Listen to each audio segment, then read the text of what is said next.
What's up, community? It's me, Izzy, and tonight we got a very special show. We're going to be talking about New York Comic Con. So your traditional poll list, new books, everything that's coming out. It's going to be a little different today.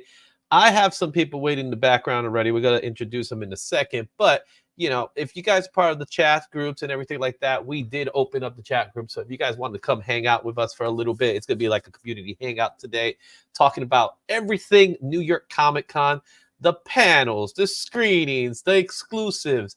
And to top things off, guys, there is going to be a giveaway today. In fact, let me go ahead and show it to you guys right now. Today's giveaway is going to be the Silver Surfer Ghost Light number 5, the Felipe Masafira New York City Comic-Con exclusive. I got my copy ready for you guys, and we will be sending that out to one lucky winner today. We'll do the giveaway a little bit later. So also, I want to remind everybody, just in case you haven't do it, make sure you bookmark Comics Curing Cancer event that's happening on October 20th to the 22nd. We got a lot of great shows, special guests. There's going to be auction. I'm going to be doing a sketchy show. So as you can see right here, the sketchy show is going to happen on Friday at 4:30 Eastern. So go check that out. Also, throughout a whole bunch of other channels, Rob Faxats, Legion of Comics, DJ Links, Comic Journey, you name them, a whole bunch of people are going to be doing a lot of shows. So we're all doing it to help support and most importantly to fight cancer. So go ahead and check that out. Make sure you go to Instagram so you could be part of Comics Curing Cancer.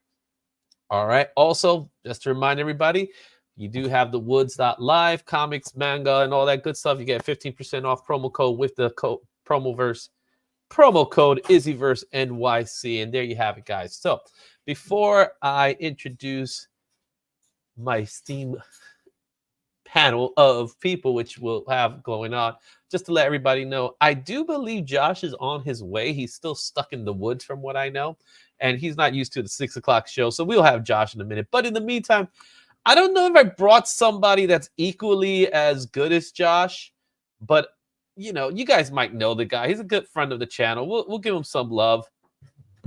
Comics Journey is finally in the Izzyverse. What's going on?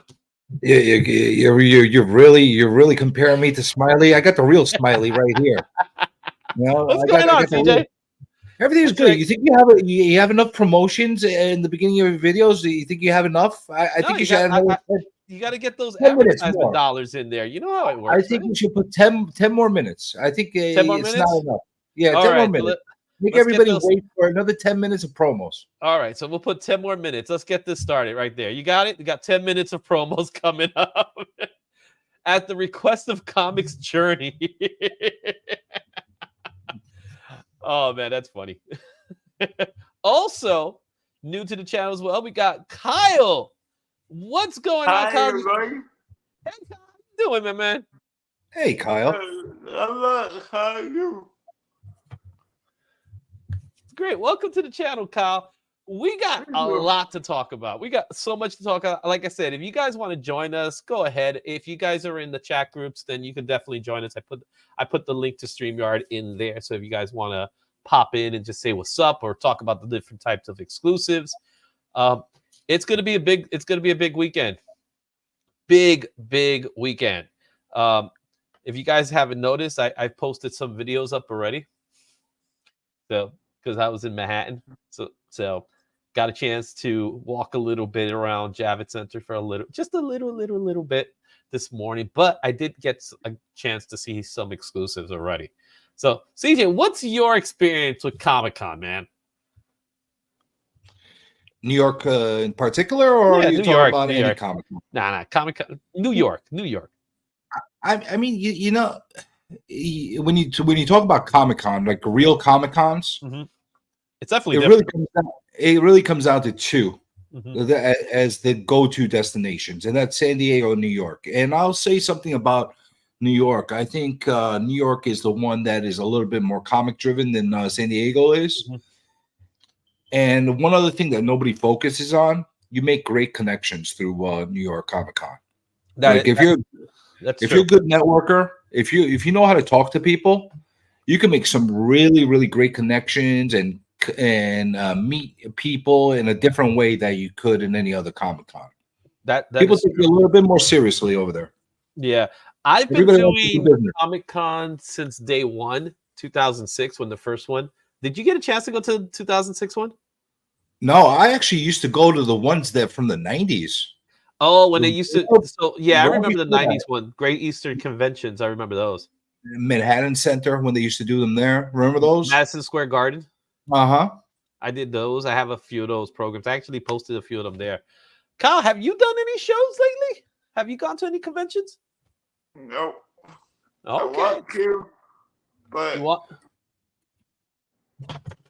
get what? We're losing a little bit of the connection there, Kyle. I want to, but it's too much money. Yeah, it's hard. It's definitely hard. Let's go ahead and say what's up to the people in the chat. Of course, Las Cruces, number one, always in, coming in at 11:25 a.m. Man, the guy doesn't sleep, man.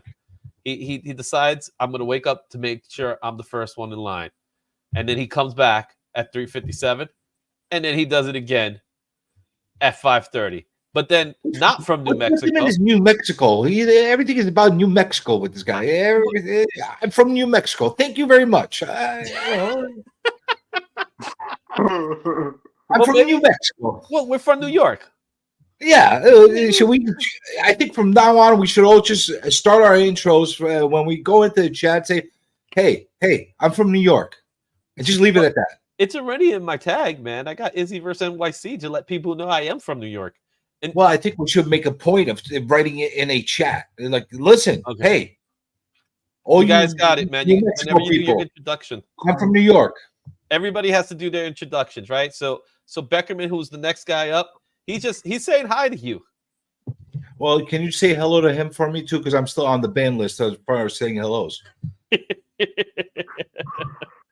And there you go. How do we know you're not from New Mexico? Comic Journey.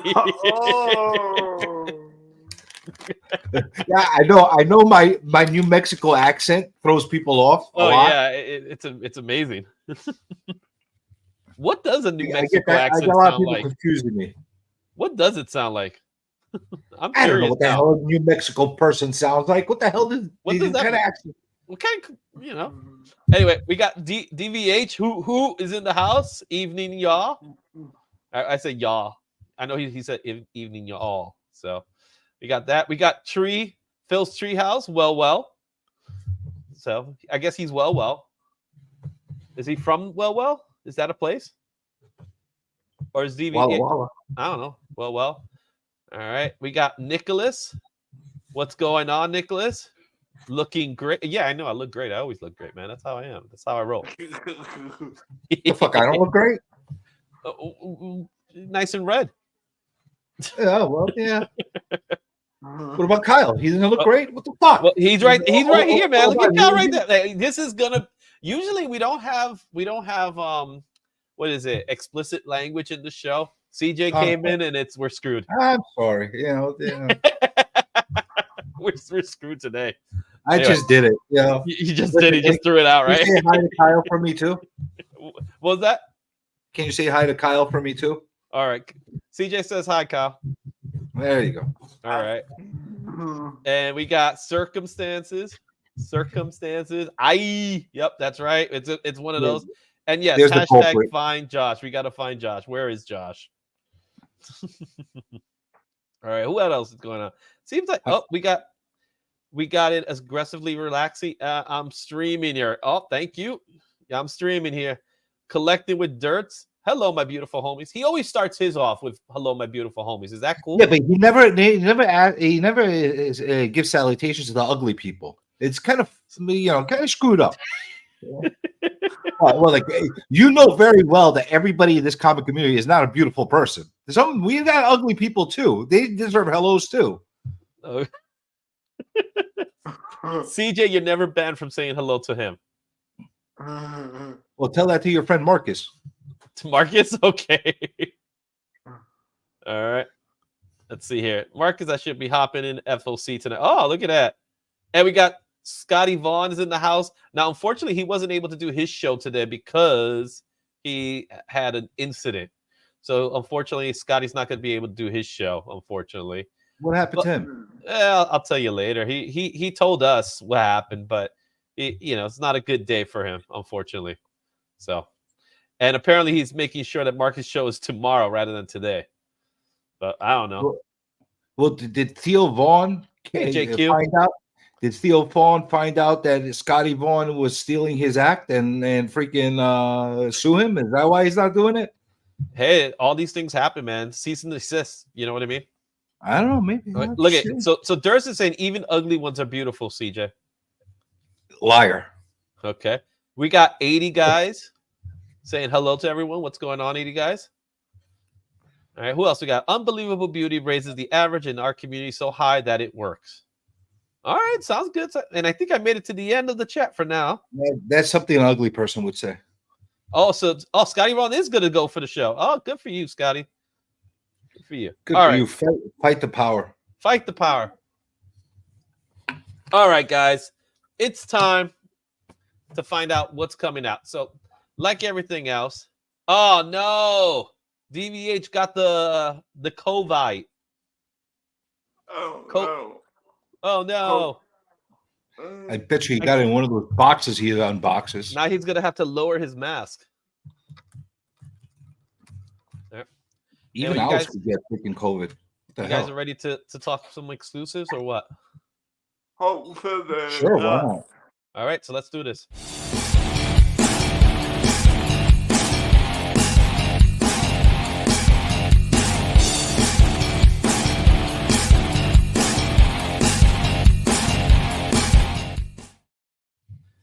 So we got the exclusives. So how we're going to do this, we're going to just go to New York Comic Con site and we're going to take a look at what they got there. But if you go under exhibitors or exhibitors exclusives, that's where you're going to see all the exclusives. But they don't showcase all the exclusives. That I will tell you.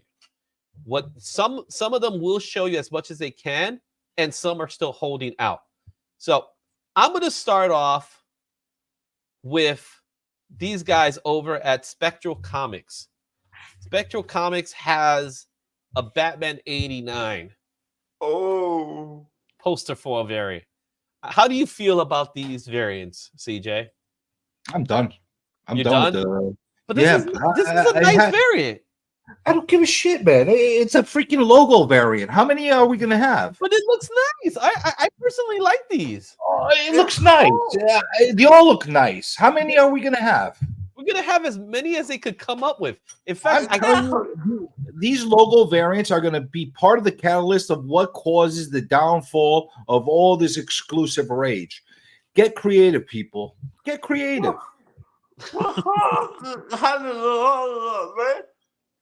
Well, I'm sorry, Kyle. Listen, Kyle. How many Batman logos are you gonna have on a cover? How many? They're gonna have 85 years of it, man. It's a thing. 1,000? How many are we gonna have of these logo covers? It's been done to death. It's only $30 though. Only $30. Only $30. Yeah. You know what I could get for $30? A comic book. I could get a lot more than one comic book. I could get a lot of comic books. That is true.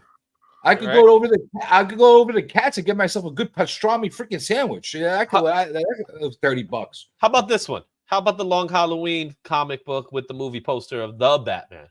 That's a little bit better than the logo. I like that a little bit better. But I'll be quite honest with you. How many reprints of Long Halloween do we need? Well, I don't think we've gotten that many Long Halloweens. I'm shocked that that this one is coming out. It's been a while since the Long Halloween was a thing, but I guess it's because it's related. How long? So the Batman movie is kind of taking from the Long Halloween. It took elements of it, so I guess it makes sense. So let me ask you something. As an artist, okay? Yeah. You're looking at this cover, okay? Yeah. Do you think that's reflective of the Long Halloween? No. But then again, does a Disney cover on a Spider-Man book where the Disney cover is Iron Man is reflective of an Amazing Spider-Man book? Now you're comparing other asinine type of covers to another one. I'm asking you a question. As from looking at from artistic eye, does that feel like very creative to you?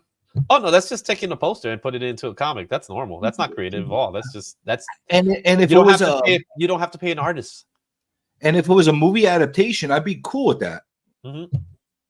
Yeah.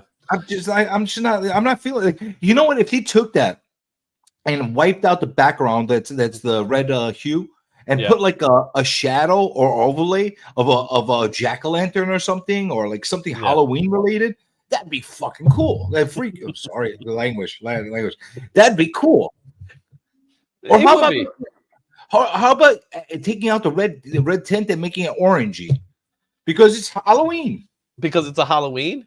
So if you want to go with an orange tint, a little bit, like just a little creativity, a little bit creativity. That's all I ask for. All right, like, I don't like I'll give you that. Okay, all right. You agree, Kyle? It would be cooler if it had a little bit of Halloween in it. 80s guys fast. Give you that. All right, I agree. You agree?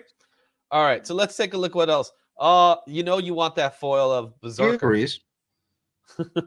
How's this one? You got some red background. It's like the 100th Berserker comic. Pass. Limited to 300 comics. We could whack that one, right? I don't care if it's limited to 3. What? Look at this one. Limited to 333 copies. What the hell is that? It's Hades from the Hercules movie. I like this one. I personally, I don't want to buy it, but I like it. You know what? I'm not hating it. I'm not, and it's Gabriel Del Alto. How much is that going for? 30. I don't like it.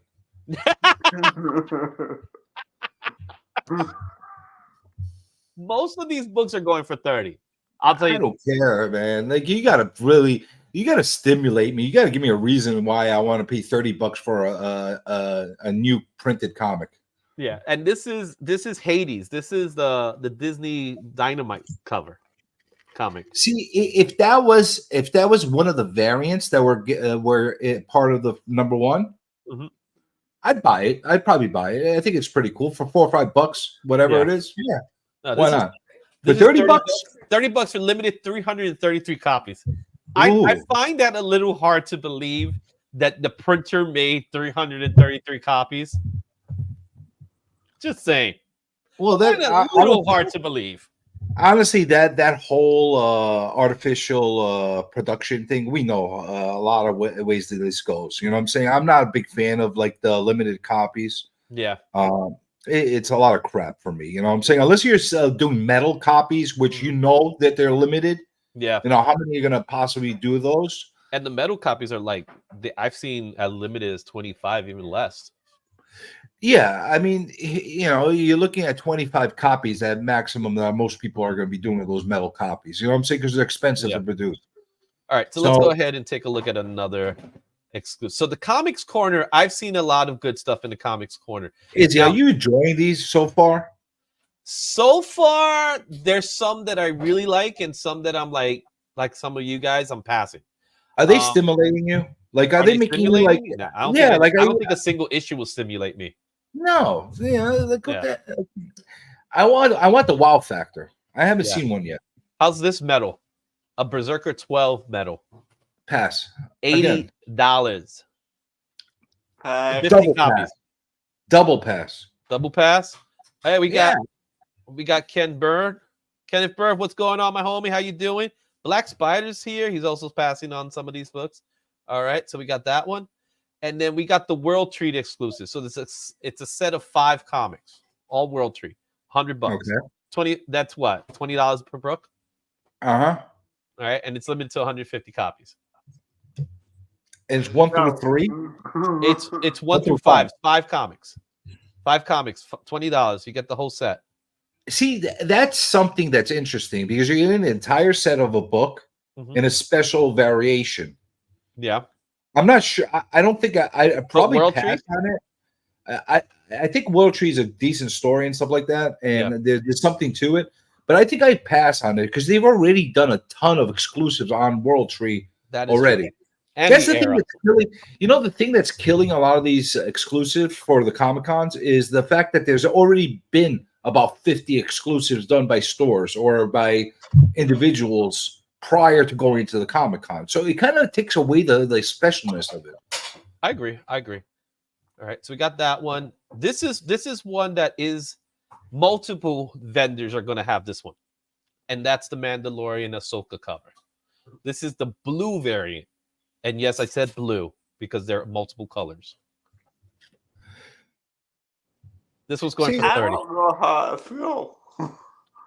See, all right. So how many different colors is it going to go for? Like 3, 4 different colors? So this is kind of like black and white plus blue, a little shade of blue. But there is a color version of this book, but this is the exclusive. The other ones are they're more like variants rather than exclusives. I mean, it's what, number 2? No, number 5. What it's issue 5. No one cares about the book. It's Mandalorian season 2. No one cares about the actual book. It's the cover. It's a cover sale. Am I the only one that really cares about, like, if I'm going to pay extra money for an exclusive or something like that, for there to be something of substance on the inside of it too? For some people, some people that's the case, but I don't think that's the case for many people these days. I'm not a cover chaser. You know, I like covers. I appreciate covers. Mm-hmm. But at the same time, I could literally take that same image, print it off of Google, and have it if I want, if I enjoy it. That's what you do. All right, that's what you do. Okay, so you got to pass on this one? Yeah, I'm definitely passing on that. Right, Kyle, what about you? Yes, no, cool. Thumbs up, thumbs down. It's not $30 cool. I don't know. I think this one's going to be a big one. This is one that people are looking at. Listen, if I see there's a buzz going around on one of these books, this book or any other book, yeah, I might jump on it just for the fact that I think I could probably flip it the same night for double the price. There'll be a lot of flipping going on this weekend. So don't get me wrong. I might pick up a couple of these books if I see there's a huge buzz and a huge line to them. Yeah. I'm like, you know what? Let me grab a couple so I could pay my freaking Comic-Con tickets. Well, that's the thing. I got a chance to see this book today, and it's really nice. It presents really nice. So who knows, right? So that's coming from the Comic Corner. Another one. How you feel about this one? This is the Catwoman Adam Hughes reprint. It's been done. 500. Yeah, but it's been done. Same cover. And I got this book. I have the original. It's a great cover, but you know, how much is that one going for? This one's going for 50. How much is the original one going for? The original is going for like 150 on the aftermarket. Slabbed or raw? What was that? Raw. Slabbed or raw? Because Adam Hughes Adam Hughes is going to be in the show. I prefer to get the original. I got the original, and mine is already signed by Adam Hughes. If I'm gonna pay that kind of money, I don't want to get the reprint. Yeah, I got to talk to you afterwards, though. I just realized something. I'll talk to you later about something. Right. What's up, 23? How you doing? All right. So I agree with CJ. Logo cover pass. Yeah. All right. So that's the Comic Corner. Let's go check out and see who else. Izzy, how do you feel about the CGC label with the comic exclusive on it? Yeah, I was gonna talk a little bit about that. Because I'm literally going to pick up a couple of books just because of that logo, just to get them be one of the first adopters for it. Yeah, so I can have it and see if something comes out of it. So here's my opinion on the logo. I've had this conversation with someone already. I believe that if you are getting an exclusive Comic-Con book, right? So a book that you're getting on the show that's exclusive on the show, it makes sense to get that logo on the book. Makes a lot of sense. Right? It makes 100% sense because you got the book at Comic-Con. It was a Comic-Con exclusive, and there you have it, right? Now, I don't think it makes sense to take a book like, I don't know, I'm looking at it right now, Spider-Man Noir, #1, right? And then slapping in the logo, slapping in the New York Comic-Con logo, just because. That, to me, doesn't make any sense. Yeah, I'm with you. You know what I'm saying? I'm with you, and not only am I with you on that, I'm actually considering taking a couple of books that I have left over from last year's Comic-Con in New York and taking those with me and getting them slapped with the same logo. Okay, that I could see that. But does the logo say 2023 on it? I'm trying to remember now. No, it doesn't. So it just says Comic-Con on it with the Yeah. Statue of Liberty. Uh-huh. That might be interesting. I could see that. And I don't think a lot of people are going to do the same thing. So that might be a cool little thing, because you could only do that there. You can't do it anywhere else. Now, I know for a fact Carnivore Comics has a couple of books there. They're going to have Ariel Diaz there. So a lot of Ariel Diaz books are going to get signed. So she's going to be there. What's up, Trev? What's up, Cliff? I just got a chance to say what's up to the guys here. Cliff. And there goes Cliff right there. You guys are all welcome to stop by if you want to stop by for a few minutes to live stream, because I did put up the stream up there, so everybody's welcome to come. We're just chilling today. We're looking at all these exclusives and see. I'll add one more thing too, Izzy. Go for it. I also like the fact that they're not charging you extra for that logo. No, I like. It's just a gimmick. It's nice. It's a nice gimmick. I like that they're going that route with it. I'll admit to that one. Collector Cave, they're gonna be doing exclusives as well. And let's see what they got here. So they got the TMNT. This is $20. Not bad.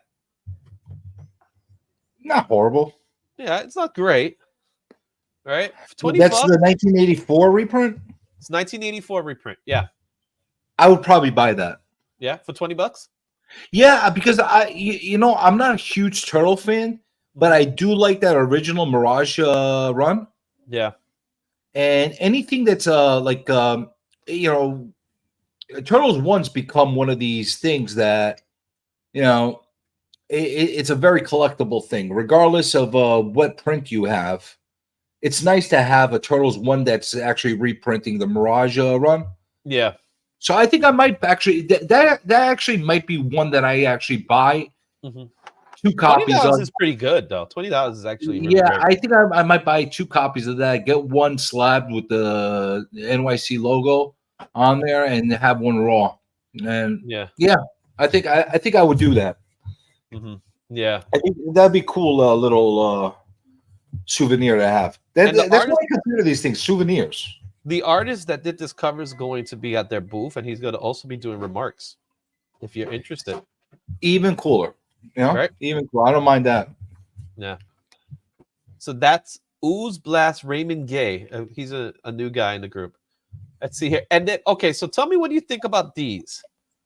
So these are the hip hop covers. You're not crazy about the hip hop covers? I don't like the image of Jay-Z on there. It looks weird. Yeah. I think that I don't like it. I just there's nothing that appeals to me from that cover. Do you think there's a market for it?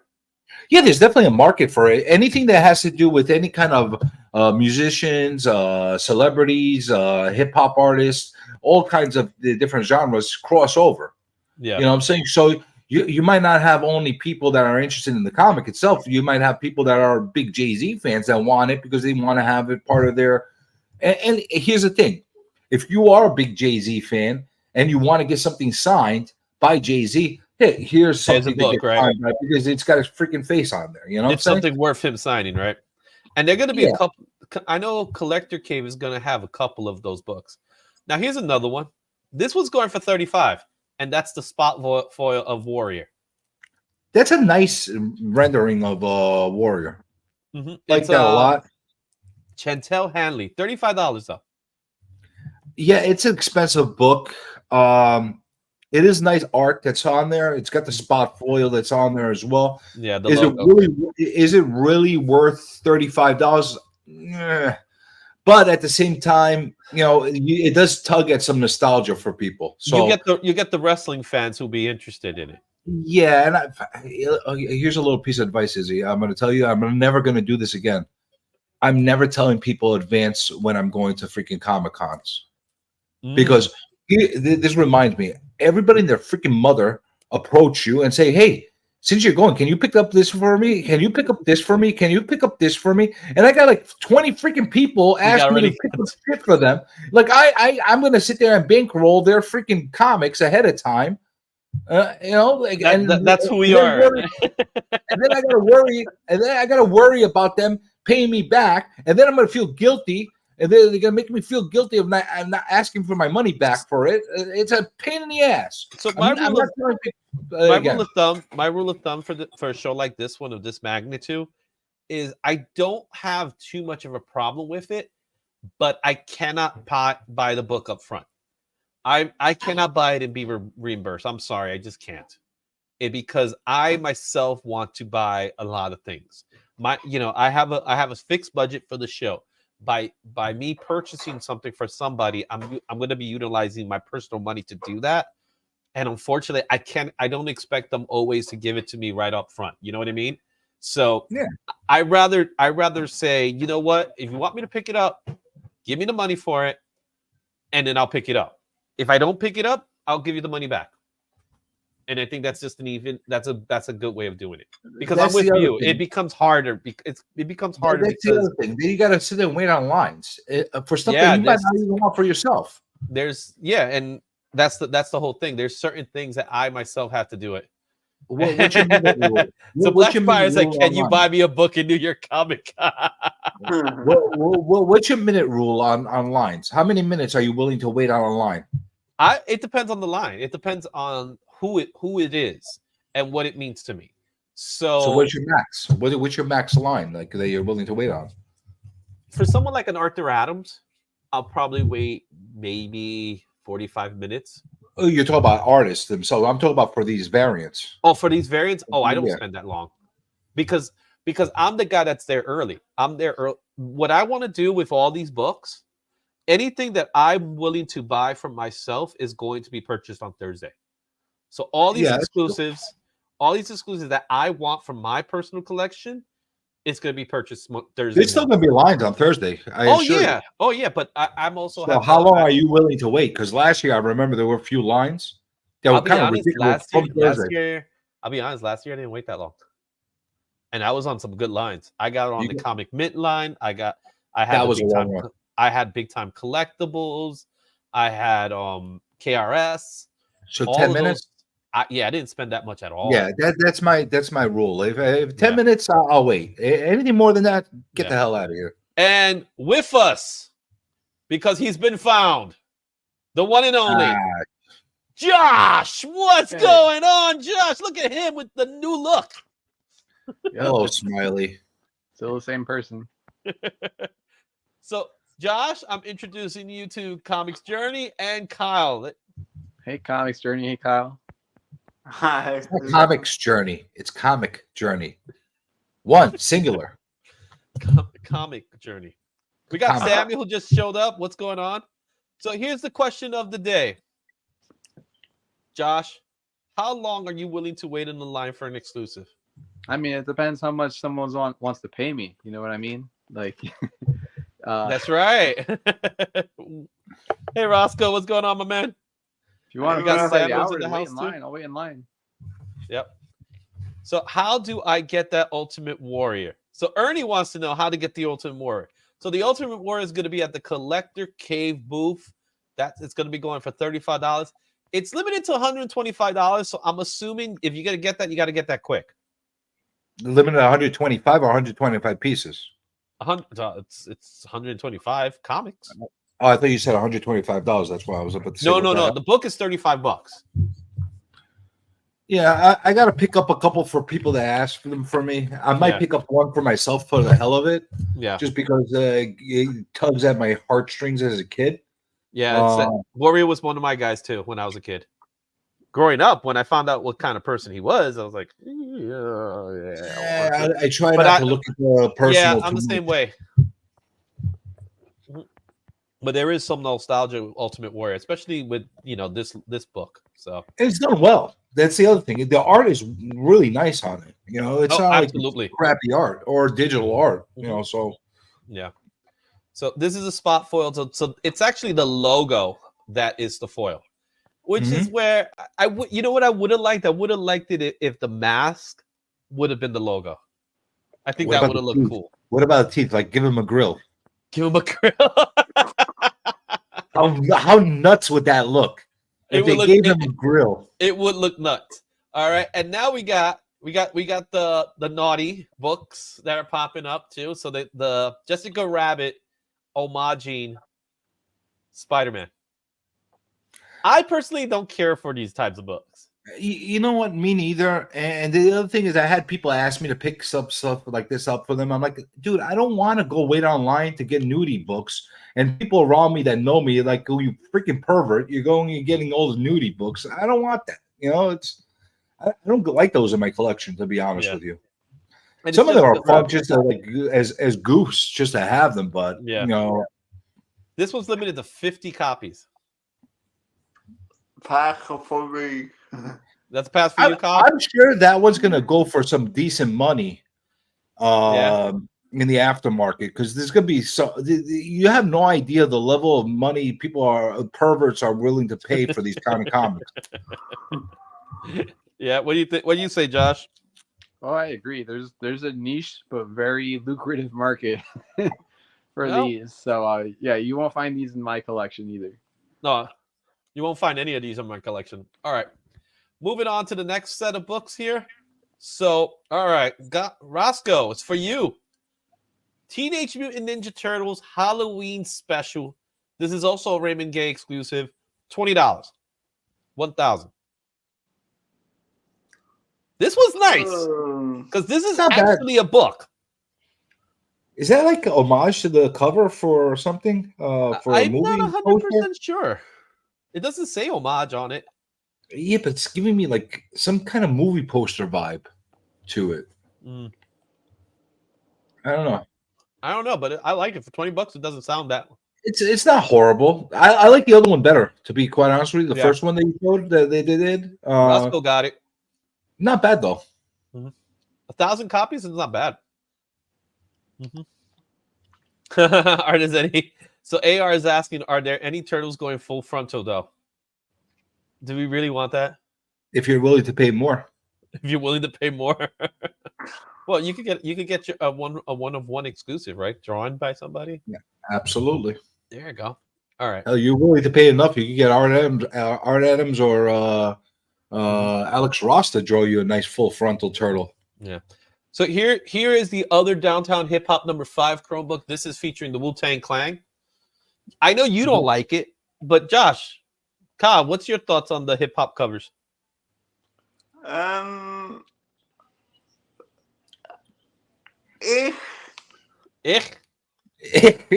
you go, Kyle. Thank you. Yeah, I mean, no disrespect to the artist. I just don't think the quality is there, and yeah, hip hop related things can be good, but this kind of is just hip hop. It's not hip hop and comics blended. No, but this is a hip hop Chrome comic book. It's about hip hop. It's a comic book about on the hip-hop. inside. It's Downtown Hip Hop. That's the comic book. And here's the other thing. I look at it from the artistic point of view. I look at the art. Yeah, all right. I consider myself below amateur at this point, as far as what I could do. But I know enough about art, and I could do enough about art to look at this and say, I could easily do something like this. And if I could easily do something like this, it doesn't make me feel like it's something that should be going for a $30, $40 premium. Yeah. I just look at it like that, So I see Lisa Noble. Welcome to the channel, Lisa. This is the first time I see your name. It's not a hip hop inside. So if that's the case, that's even more of a reason that it's like this one's better than the Jay-Z one. I think this one looks better than the Jay-Z one. This might be one of those nice books to get slabbed, believe it or not. It's a slabbable book. Honestly, the only reason I would ever buy this is if I knew that it was going to take off and I could resell it to some Wu-Tang freak that's like really, really into it, regardless of what I'd rather like last year there was a Hail Crow cover with a Wu-Tang Clan. That looked great. I loved it. Like I thought it was. I don't know if you remember the Hail Crow Wu-Tang. That looked beautiful. I was all over that thing. Okay. Go ahead. No, go ahead. You're not into it. All right. Next is we got our first Tyler Kirtman exclusive, which is the version Predator versus Wolverine cover. Now, I saw some people look at this book and said they weren't too crazy about it, but it is a Tyler Kirtman exclusive version, and it's only $20. I got to personally see the comic book. It's not a bad looking book. See, that's one that if I could get it signed by him and it has the New York City logo on it, yeah, I would get it. I would get it and slab it right away while I got it. What's up, Mark? That's a good souvenir piece. Yeah, yeah. I like it. I personally like it. Josh, what's your thoughts? Yeah, this is a book that several people have come to me and said, I want one of each cover when the first release. So yeah, I could easily see this selling out. And for $20? $20 ain't bad. $20 is not bad. And Dagger, what's up, Dagger? He likes that Wolverine cover. I'm not hating it. I'm not a big fan of the crossovers. Usually because the content is not great usually in it, but I heard a lot of positive things about this series. So this kind of book I'd be willing to take a shot at if it came signed. Yeah. And if it didn't come signed, I'm not interested. Digger Jim likes it too. We got Richie Wolf. What's going on, Richie Wolf? How you doing? Let me switch this because I keep covering Josh's face. Okay, that's a little better. How's that? Okay. That's better. That's okay. All right. So let's move on and let's see if we have anything else here from Collector Cave. Now, remember we looked at this book already. So yeah, we looked at these. So that's Collector Cave. Moving on, let's go to our next exhibitor in this list. I think that the turtle book, that first turtle book, is the probably going to be the sleeper out of all those Collector Cave books. That turtle book. There's a couple of books I think that have potential. I don't know how they all do. I just think that you have the completionists that have that collect all the turtles reprints of number one. Yeah, are going to go after that. You're going to have the turtle fans in general that are going to go after it, and you're going to have the exclusive fans that are going to go all over it. So it's ranging good markets. I like that one. Okay, so let's go here. Let's go take a look at what I might buy a couple copies of that actually. Yeah. So we got some other exclusives coming up here. Obviously, you got Brian Conn. He's going to have some of his sports covers there. I don't know if you guys are into having a Butts on Things exclusive Mig Fig of Captain America. That's Captain America's ass. Yeah, I'm with Beckerman. $20 isn't bad. I think $20 is a good price for a book. You know, if it's not great. Read the full comment. Yeah, it's not great. Is most New York comic collector thing is to say. It's not great. He's right. It's not. Listen, $20 is not great to buy for a new printed book out. You know what I'm saying? For a floppy. Yeah. Let's look at the logistics of it. You know, it's not. Yeah. However, they're novelty, and I keep saying the word souvenir. These are souvenirs. You know what I'm saying? Well, they're books. So there's two purposes behind the exclusives, right? Purpose number one is that you want to have something that you could only get in a certain place, which is not exactly true, but it has this, like you said, novelty to it, right? And then you have the other side of it, which is what a lot of people normally do with these books. It's a flippable book, right? There's certain books in these lists that I already saw books already on eBay that are being flipped already, and the book hasn't even come out yet. The show hasn't even started, and they're already being flipped. Yeah, right. So it's like the companies are selling the books already at the price, right? So $30. I'm seeing books that are $30 being sold on eBay for $60. Already. Well, doesn't that give you vibes of artificial scarcity or artificial type of release on these books? I think there's something else that goes on in the background, and I can tell you that later. But there's something else happening. I don't want to call people out right now. I won't call anybody out. Streams, but there's some monkey business going on. Yeah, but it is what it is. It's kind of how the nature of the game is. It's like these are exclusives, and people are trying to get it, and they know when you really look at it from this kind of perspective. People are going to go to the show to pick up the books to flip them. You yourself, if you're unable to go to the show, you want to find a way to get that book. So these individuals are buying these books to sell them back, to sell them to you. Right now, Mm-hmm. there's labor charges. That's what I'm going to call them. They're labor charges. It's the labor of doing it. Like we talked about earlier. It's like if we have a couple of friends tell us, hey, can you pick this book up for me? Can you pick up this book? I'll give you the money for it. Yeah, the reason why they're telling us to do it is because we have access to these books at the price that they're being sold at the show. But they have to pay for the shipping and things like that. Because I'm not gonna use my own hard-earned cash to pay for the shipping for these books. Well, look at this like this as well. You're going in there, you're paying $70, $80 to get in every day. Mm-hmm. Just from the get-go.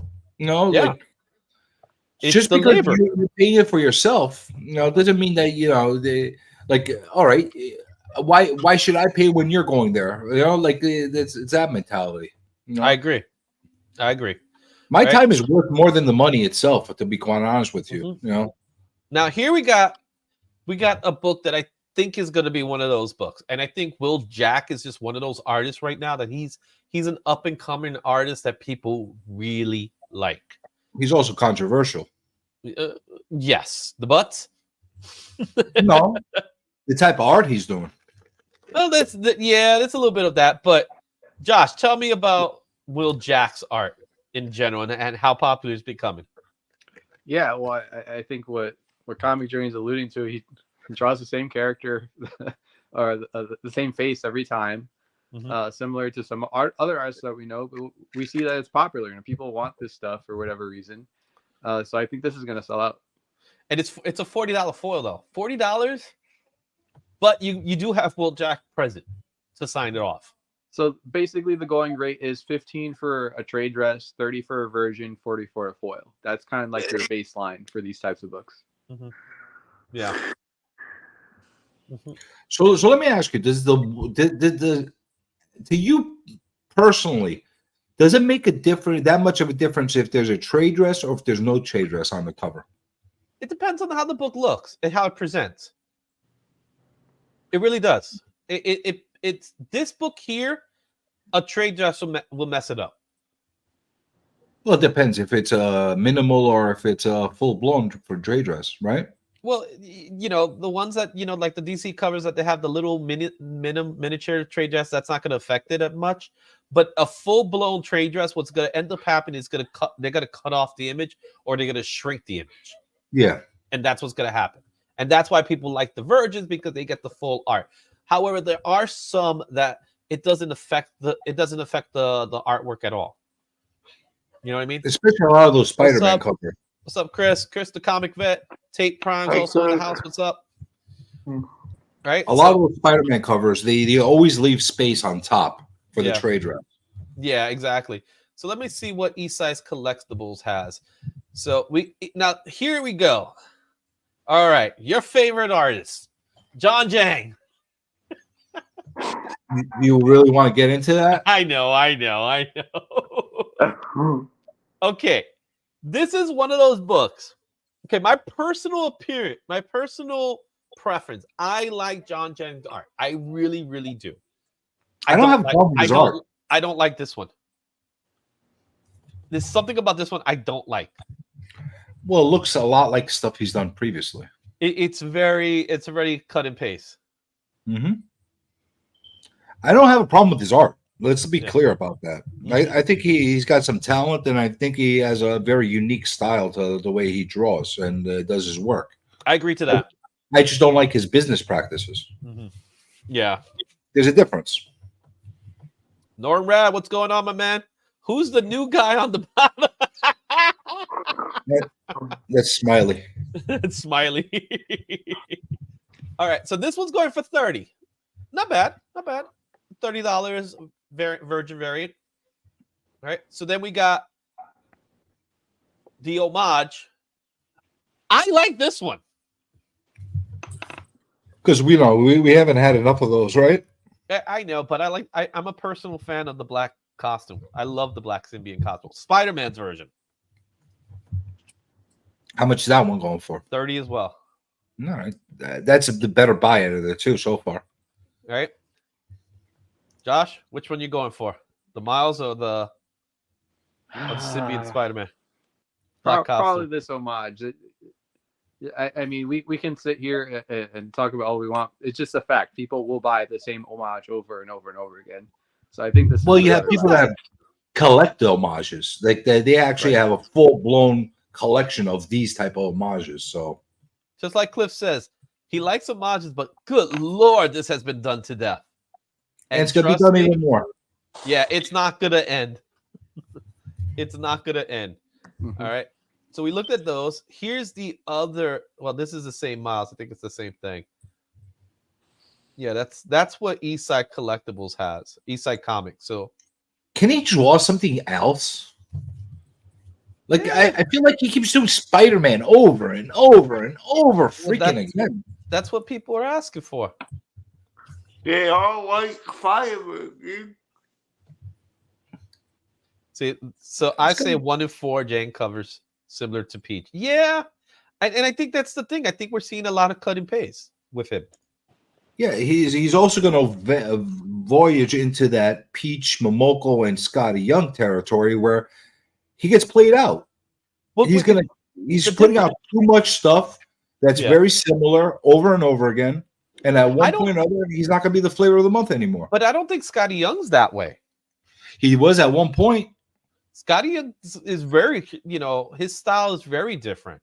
It's very different. But if you remember, there was a time period where you literally saw a Scotty Young variant on every freaking book in Marvel. Yeah. Oh, no, they did that. They still do that. Whenever a book drops, there's always a Scotty Young variant.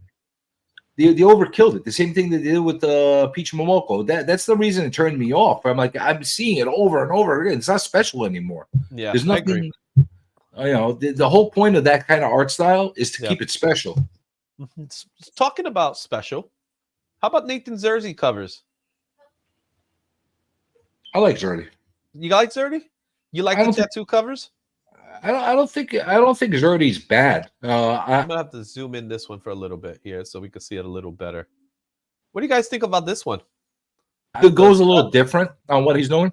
Yeah, the Action Comics Doomsday Special. Are they my favorite kind of books? No, but I like creativity. I like the tattoo thing. I'm more curious to see how he does it. You know what I mean? Yeah. But the tattoo, Zersey, something about his faces. I don't know. I like it. Don't get me wrong, but something about it's kind of like stiff when they do the faces. Very digital. Yeah, digital. Let me see what's going on in their actual. You could tell he does most of his work digital. Yeah. So we're loading up right here. So we do got quite a few stuff here. Here we go. Some Dark Droids. Giuseppe. I would get that. How much is that going for? How much is that going for? I would definitely get a couple of copies of that. Yeah, it's 15. It's the second printing. Yeah, I would definitely do that. Yeah. Josh, would you pick this one up? Would you be interested in this one? Man, we had a lot of Ahsoka covers lately. Mm-hmm. I don't know. Maybe. This is a maybe for me. I think there's that Dark Droid story is something that people like pull them in a little bit. Yeah. And I think because it's so low. Mm-hmm. Yeah. Let's take a look at. So we have that one. There's also a version. The version is going for 30. Yeah. And it's an eBay Live exclusive. I didn't know eBay was doing exclusives now. Yep. eBay has a huge boost. They've done them in the past. There have been eBay exclusives in the past. Seb? eBay will have a lot of toy exclusives, but it seems like they're doing comics now as well. So we talked about this earlier about the trade dress versus the version. This is a good example of this drawing was made to have a trade. Yeah, I don't mind the trade dress on this one. Right? Because here it's like it's just blank space. Why do I care? Why am I going to spend an extra $15 to have less?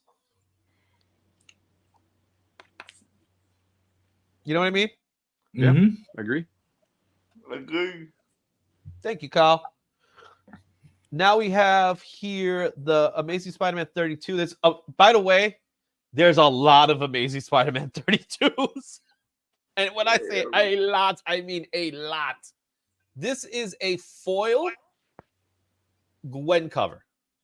Oh. I don't find it special. It looks like any other. Gwen Stacy. I'm done. The Mary Jane covers. Yeah, this is Spider-Gwen. Yeah, it doesn't look special to me.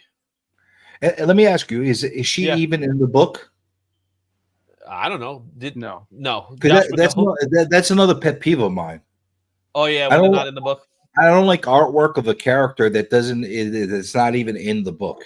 Yeah, it's a pet peeve of mine. So hard pass, right. hard pass on that one. So this is a Jay Alicleto. I can never get his last name right. This is a nice cover though. And it's gonna go under the radar. It's a Conan the Barbarian #1, so we know somebody that might want it. Mm-hmm. Gary, this is for you, Gary. What's this one going for? 20. Yeah, I'm all in on this one. This one's gorgeous. I'm all in on this one because it starts a new arc with Titan. Mm-hmm. It is a nice exclusive. I don't know if they've done any other Conan the Barbarian con exclusives yet. Was there, Josh? I don't know. There are, yeah. So they had something for San Diego, and there's a couple for New York. Not only this one, there's a couple of others for New York Comic Con. Was it done as well as this? The one from San Diego was an art germ. So, okay. So it looked pretty good. It was not Conan. Yeah. It was this character, but yeah. And Jay's always been great. I've always liked Jay's work. Always. I'm definitely in on this one. I like this one. Yeah, this was really nice. Okay, let's see what else they got going on in Unknown. All right, guys. You want some Spider-Punk? Oh, Jesus. Isn't it the most anti-punk thing to have this like commercialized pose? And then slap a virgin foil on it. It's so anti-punk, right? It's like the opposite of punk. Another super hard pass on this one. Yeah, this one doesn't do it for me. It might sell. I will say it might sell because I don't think we've seen Punk in this pose before. If I can't recall seeing a Spider-Punk in this pose. Does it really matter? The goal, I think, the goal is to have every one of them in a 300 pose. I think that's the goal. Jeez, I don't know. You know what I mean? All right, teach their own. See, Bizzle, what's going on, my man? How you doing? All right. So I think it's gonna sell. It's a foil for 40. I'm gonna do a pass on it. I didn't even ask the grade. I the price on it. I'm passing on it, even if it was at $10. All right. Now this one, I could see this one being a top mover, and that's the Peach Momoka version of Ahsoka. All right. It's a black and white. The Peach is going to be at Comic-Con. Oh yes, she is. So here's the thing. This is a great book to pick up and have her do a remark on it. Will she be doing remarks? Well, that would be my incentive to buy this book, to go have her do a remark on it. Well, she has the space for the remark. That's why it's a perfect canvas for her to do a really nice remark. $30. It's a sketch cover. She's gonna be at the show. You could get her, like you said, you get her to do a remark, and then you get the logo. You get the CGC logo on it. By far, that would be for me a great. Like, how much is this one going for? $30. I would buy it. I'd buy maybe two of them. Like, if I could get her to do remarks on them, I'd buy a couple of them, have her do remarks right on the blank cover, keep one for myself, flip another one to try to recoup some of my money, and I'm done. Yeah, she's saying. So Norin says, drop in a little Grogu on it. Yeah, like, you know what I'm saying? Like, if I know that she's doing them, I'd have her put other little characters in there. You know, it'd be cool. Put the Rock Turtles. Yeah, there you go. That's another one. Listen, she's perfect for that style. All right. What would you guys do? What would you do, Josh? Kyle, would you put what kind of remark would you have for this one? Maybe an Ewok. Oh, I would have Ahsoka arguing with Sabine. Oh, Sabine. How about an Ezra? Yeah, or Sabine and Ezra fighting or something. So, yeah, something like that. But this looks like a young Ahsoka. Yeah, well, this book is actually the Mandalorian season 2 adaptation. Yeah. So what characters are actually in that book? Is Ahsoka in the book? I don't think Ahsoka. I think Ahsoka shows up season 3.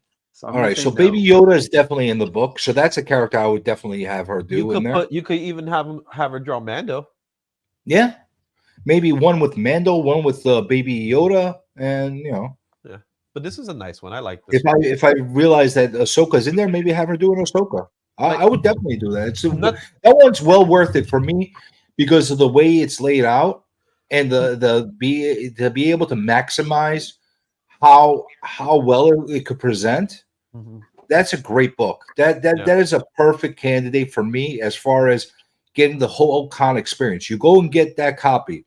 Go have her make a nice little remark on one of the negative spaces on there. Mm-hmm. Go have it slab with the Comic-Con thing, and now you have a really nice souvenir from that experience. Cool. All right, let's take a look at some Nakayama books. So we got Rome of X #1, Nakayama foil of Majin. Nice cover. Not wilding. Yeah, it's a nice cover. I like it. Realm of X, though, I'm not crazy about the title, but it's a nice book. He usually doesn't sell. What was that again, CJ? I lost you for a second. He usually doesn't ask expensive on his exclusive. What's he asking for on it? 40. It's a foil. Really? Oh, because it's foil. Yeah. I'm sure if he had the regular version, it'd be 15 or 30. Probably 30 in the regular. All right. And let's see what else we got here. This one I like, and this is the Rogue. I like this. I like this one. In fact, last year he did a Rogue that he did the negative space Rogue last year. But this one's pretty cool. I like this one. I prefer the negative space Rogue. I like the negative space one too. But this is not bad. I like this one. Both versions too, the yellow or the green. I like them both. I like the fact that he went with 2 colors. They both work. Right. So then we have we saw this. We saw these. And then we got another Berserker. I'll be honest, this is my favorite Berserker. It's a great looking. Listen, the art is beautiful. Is Raza. The art is beautiful, but what's this going for right now? 40 foil. Here's the problem. You know, it's going for 40 right now. It might jump initially, but in 6 months to a year from now, you might still find it for 40 or even less. But what if you somehow get Keanu Reeves to sign this? What? I lost you. What you buy this book so that someday you get Keanu Reeves to sign it? There's a lot of other Berserker books with the same imagery, like other imagery that are actually first printings that I'd rather him sign. Yeah, because you got this top part right here that's like perfect for him to sign. It is, but you know, again, it's you know, how many print? This is a pen and ink version of issue 1, right?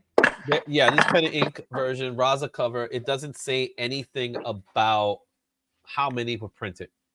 Doesn't matter. You know, how many printings of #1 have we had, and how many reprints, and how many exclusives of that same cover have we had? I'm not sure. I would go like if I was going to be specking on Berserker, I'd go on to the initial first run that came out and look at the most limited variants or exclusives that came out during that first month of release. Okay. Anything else is just, you know, unless you're a huge Berserker fan or too many, It's Berserker. There's a lot of Berserkers out there. It's too much. Here's another one. This one's nice too. This is a badass cover. I like this cover a lot. Very Ghost Rider-ish though. How about get Raza to do a remark with Ghost Rider? See that I could see somebody doing that. You do a really nice a remark on there. That's kind of cool. Yeah. But again, it doesn't get me jumping for it. Like I'm not. There's no wow factor for me. It's really cool looking, but I don't really care less about it. So Josh, what's your take on these Berserker covers anyway?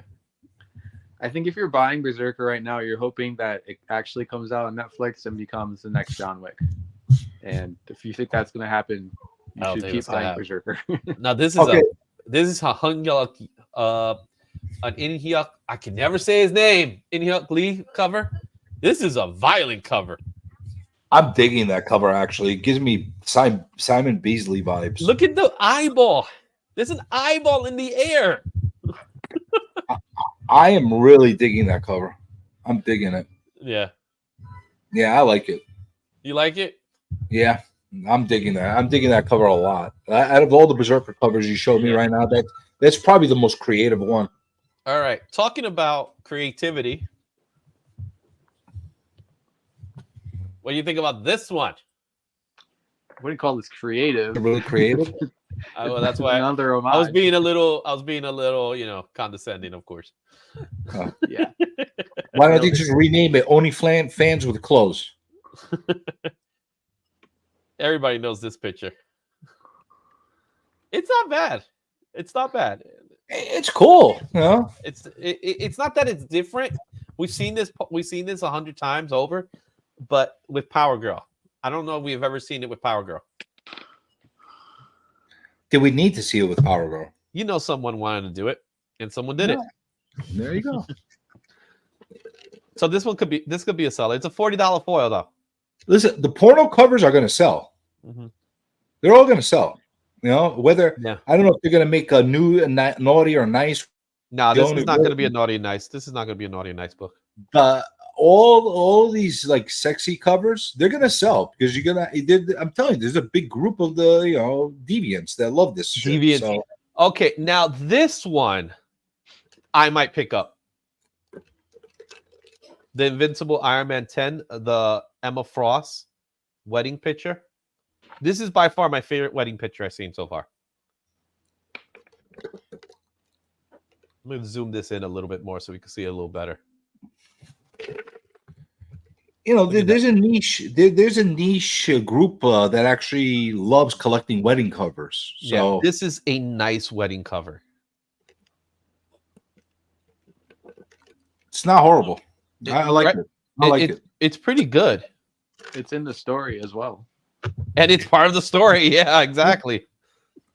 It's definitely part of the story. So I like this one. I don't know if I'll call for $40 if they have a regular version and not a foil, because I really don't need a foil for everything.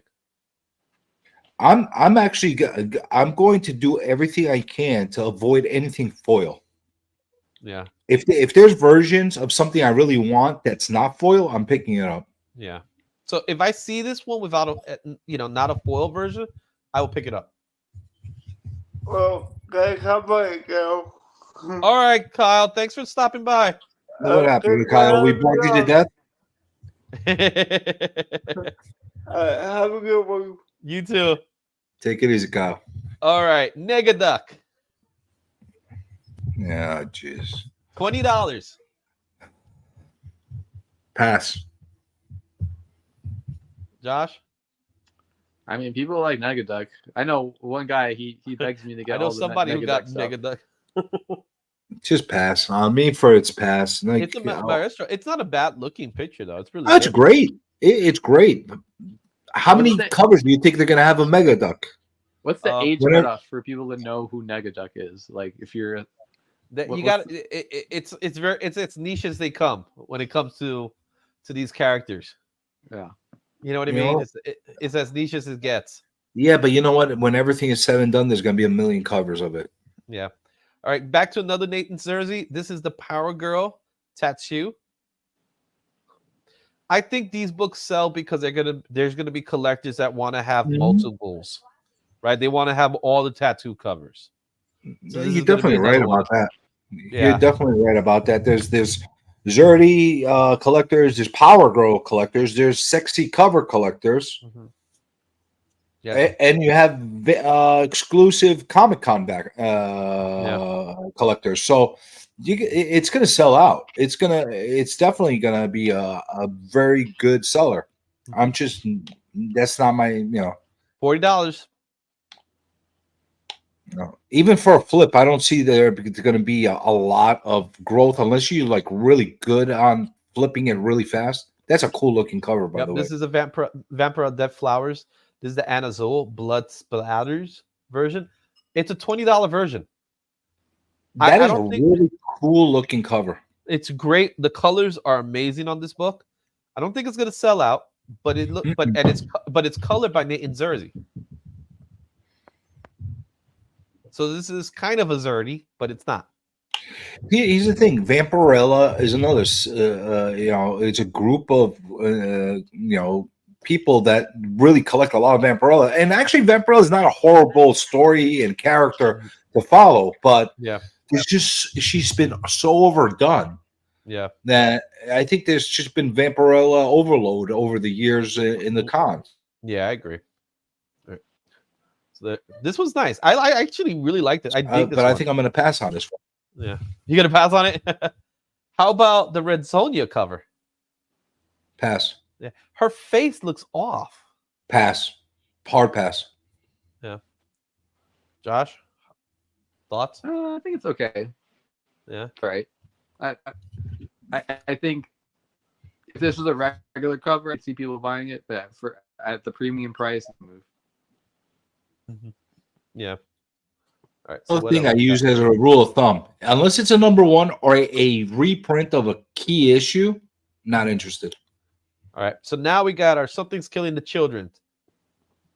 This is 33, the J. Anacleto Blood Splatter variant. Instant sellout. Really? You're saying that? Yes. Wow. That's probably one of the best. That's probably one of the best looking Something's Killing the Children covers I've seen in a while. Yeah. But a pass. It's a $20 book, though. Again, it's been overdone. For me personally, it's been overdone. There are a lot of Erica Slaughter covers. I'll admit Just that. too much. All right. Yeah, it is nice to see. I agree with Mike on Anna. So here's another book that came out. This is the Sabine Rich Spider-Gwen. This is one of those Spider-Gwen books that I actually do like. I like this one. The comic vet wants that. He wants the Something's Killing book. For me, that's a hard pass again, though. Spider-Gwen's hard pass. You don't like this Spider-Gwen? Again, this is a nice picture, though. This is a nice picture. I'm Spider-Gwen'd out. I'm Yeah. So this is actually part of a series from Sabine Rich, who's been doing them for a few years. So there's all the Spider, people, Mary Jane, Felicia, etc. So if you've been getting them every year, you have to get this one. So there's I have the Mary Jane version Gwen, of this, and there's a Black Cat version. There's also a Mary Jane version of that came out last year in New York Comic Con, which I have. And this is the version. Personally, I don't mind the trade dress one. The version's going for 15. The trade's going for 15. The version's going for 30. I like the trade. Yeah, I'm hard pass. Yeah. So Cap's already telling Chris if he sees it, he'll grab it. Good for you. Look at that. We're all right. So this is one that I've actually have an interest in, and that's the Nakayama Jim Lee homage. Can you make that a little bigger? Yes, I can. This is the homage from X-Men #1. If you remember, make it a little small. If you recall the image from X-Men I remember the image. I didn't remember it was actually in X-Men #1. I thought it was in something else that image was in. Now, to what you were talking about earlier, CJ, this is Wolverine 37. This is not an X-Men comic. Yep. It has Wolverine in the picture. Which is a problem in itself. There's also another big problem. For the people that are really, really into the slabbing, it doesn't look great. Oh no, this is not a slab. This looks really bad for slabbing. Which the problem is, a lot of these people that are buying these exclusive want to get them slabbed. And the problem with this one is it's supposed to be what they probably should have done, and they probably would have made more money. They should have just split them up into 2 books. Yeah, or at the very worst, wraparound. But if it's a wraparound, it goes back to what you said about the slapping part. A wraparound doesn't help a slap. No, it doesn't. But it will look better than having it vertically. Mm-hmm. Unless you put your slab like that, which you can. Yeah, I guess. What do you think? What do you think, Josh, about the whole widescreen look? Well, it's interesting. You mentioned like you shouldn't slab it, but the slab is clear on the back, so you can turn it around and see it in a way that you don't with a regular, back and board. So I think there's pros and cons. I do. You could have done the wraparound. You could have done connecting cover. Wolverine 37 turned out to be a minor key. There's like a lot of like medium things about this. Yeah, I think the connecting cover would have worked better. Like it would have been Wolverine 37 and then probably the X-Men other. Like the more I look at it, the more I'm going to pass on this one. Yeah, this is probably just a good poster. Although, you know what? Jim Lee's going to be there. You're going to have him sign a Jim Lee?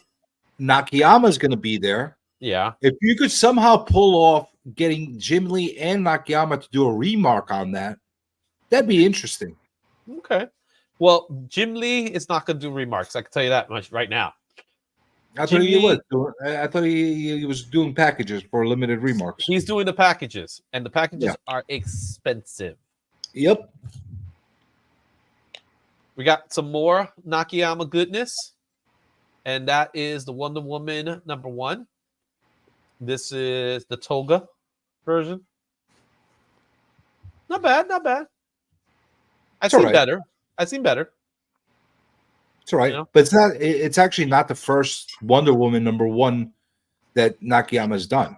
No, he's also done 800, which is I think is a better cover. Yeah, and he did that for Midtown Comics just like what, a month ago. Mm-hmm. Yeah, he did. All right, so that's that one. All right, so let's see. That's the better of the two. Unknown Comics is loaded with comics this year. They are really stacking the deck. So far, there's more of them than anybody else so far. So well, the thing is, they partner up with another 2-3 entities in order to put these all out. Well, I'll tell you right now, a lot of people are doing that. Yeah. A lot of people are doing that. So let's go back to these exclusives over at which kind of gets you to the thought process of how limited are these copies supposed to be. If there's like 2-3 big sellers that are involved in the exclusive, are they really going to have limited print runs of 200, 300? Not a chance. Yeah. You don't want to talk about it, but there's not much I can say. Yeah, I'm just saying. I'm not saying. I'm just saying. All I can say is this is a fire David Finch drawing. Listen, I'm never gonna argue about anything David Finch. He's great. Now this is Marvel that's selling this book. And that's what I don't mind with a trade dress or without a trade dress. Yeah. I think this is a good well, yeah, if you do the Spider-Man trade dress, it would look nice, I think. Mm-hmm. This is one actually out of all the Spider-Man books you showed me so far, this is the only one that got me somewhat interested. Yeah. But what I don't see is a price. You said this is direct from Marvel. It's going to be at their booth. Marvel Signature X Essential Sequence. That's what they're calling it. So if I open this up, let's see what this does. So they have their booth, and they're going to have the Finch book, and it just says shop in there. Let's see what that says. No, it's not even letting you open the page. So yeah, it's gonna. The only thing I'm concerned with these is that they're gonna give us prices that I'm not sure about. I'll tell you something. Because of the ambiguity and the vagueness that they have right there, yeah, that's actually be the first booth I go to visit. Mm-hmm. It might not even be there at that time. I will make that attempt to see what the story is, because I'll tell you this much: this got me intrigued. It's a good image. Yeah, they got some good stuff going on with it, and I think the fact that they're not putting any information on there is going to detract. Yeah. Right. Now we got some Comic Mint stuff. So Comic Mint, they've had a little bit of controversy with their books and their exclusives, which I'm not feeling. I don't feel this Batman facsimile, the silver facsimile. I'm done with the facsimiles. Yeah, because I like the yellow facsimile better. I'm completely done with the facsimiles. It's nice to make a facsimile copy for the people that can't get a copy of Batman #1 to have a reprint of it. That's cool. Yeah. I'm good. I'm good with that. We don't need 1,000 variations of the same damn book with different kind of glosses on it and different type of cracked ice or a foil or whatever the hell you're going to put on it. But why do we need a silver if we have the yellow already? Yeah, the book was intended in yellow, right? It was a yellow. You might as well turn it gold if that's the case. Well, I'm sure it's on its way. I'm sure it's on its way. Yeah, or copper. Okay. Now this is to me. That's shit. Yeah. Sorry. This to me is like the biggest scam I came up with. Now, in order to get the book that everybody wants, which is that Superman logo, you have to buy the other 5 books. Will that happen? You will see Josh this. Is saying yes. You will see this. You will see this littered on Whatnot and eBay prior to the Black Friday sales, going for deep discounts. Mark my words. The books or all of them, including the Superman. I think the Superman wants to be the one. All those crappy mystery bags that you could get from some of these vendors, they're gonna be holy. Fucking Green Lantern crappy variant. Watch, you're gonna see. Oh my goodness. They're gonna put these mystery boxes together, and they're gonna be all in these mystery boxes. And whether you like it or not, if you bought one of these boxes, you're gonna get one of them, guaranteed. Like you're gonna see one of these at least in every single car. The Black Friday clearance sale. I guarantee you, he knows what I'm talking about. Okay, but what about this Golden Age Superman logo? Because that's the one everybody wants. Will they put that for sale eventually on its own? Eventually they will. And I'll tell you something. There's definitely going to be a good portion of them that are sold without having to buy the set at one point. They're going to try to gouge you as far as how much they're going to charge for it. And take a look at it. Make it larger. Is it really that damn special? Is it really that damn special? It's just for the completists. It's for the completists. What's going on, House of X? The real completists are not going to want that gradient in the background. That's what I don't like. That shadow gradient. The real purist is not going to want that. They're going to the flat, solid background. Well, that's the thing. That's the thing we don't know, right? I don't know if it's a gradient or if it's just the way the photo's presenting itself. No, those all have gradients in there, and the reason why they put the gradients in there is in order to justify and make themselves look a little different from all the other variants that came out, either through Big Time Collectibles or some other freaking company that made those exclusive covers. Mm-hmm. They needed to differentiate themselves a little bit and say, hey, listen, we got a cooler gradient in the background. It's not like the flat ones. We put some thought into it, some design into it. Yeah, that's basically what they're doing. It is so bad. I don't like it. I don't appreciate it. And I could assure you for the purists, somebody's already either in development or on the way to development of that same exact logo of Superman with a flat background. I assure you, I promise you. Mm-hmm. You're probably right. I'm pretty sure you're right. $30 each book, though. Hell, the foils are $10 cheaper. it makes me want to go and purchase a run out of DC to make an exclusive of that with the flat matte background of it, and it will sell out. So bad. I really don't like those. You know what? Get creative. You know. How about the Spider-Verse version? $30. Miles 9. No interest. No interest. I've always liked these covers though. Zero interest. This came out. The trade dress version came out maybe 2 months ago, right around when Across Spider-Verse came out, and it sold out. So I think there's a good chance this will also sell out. Yeah, but it's also the first time it hasn't been. It's not the first time it's been released. You just said it. You know, but it's a trade. This deserves to be a version.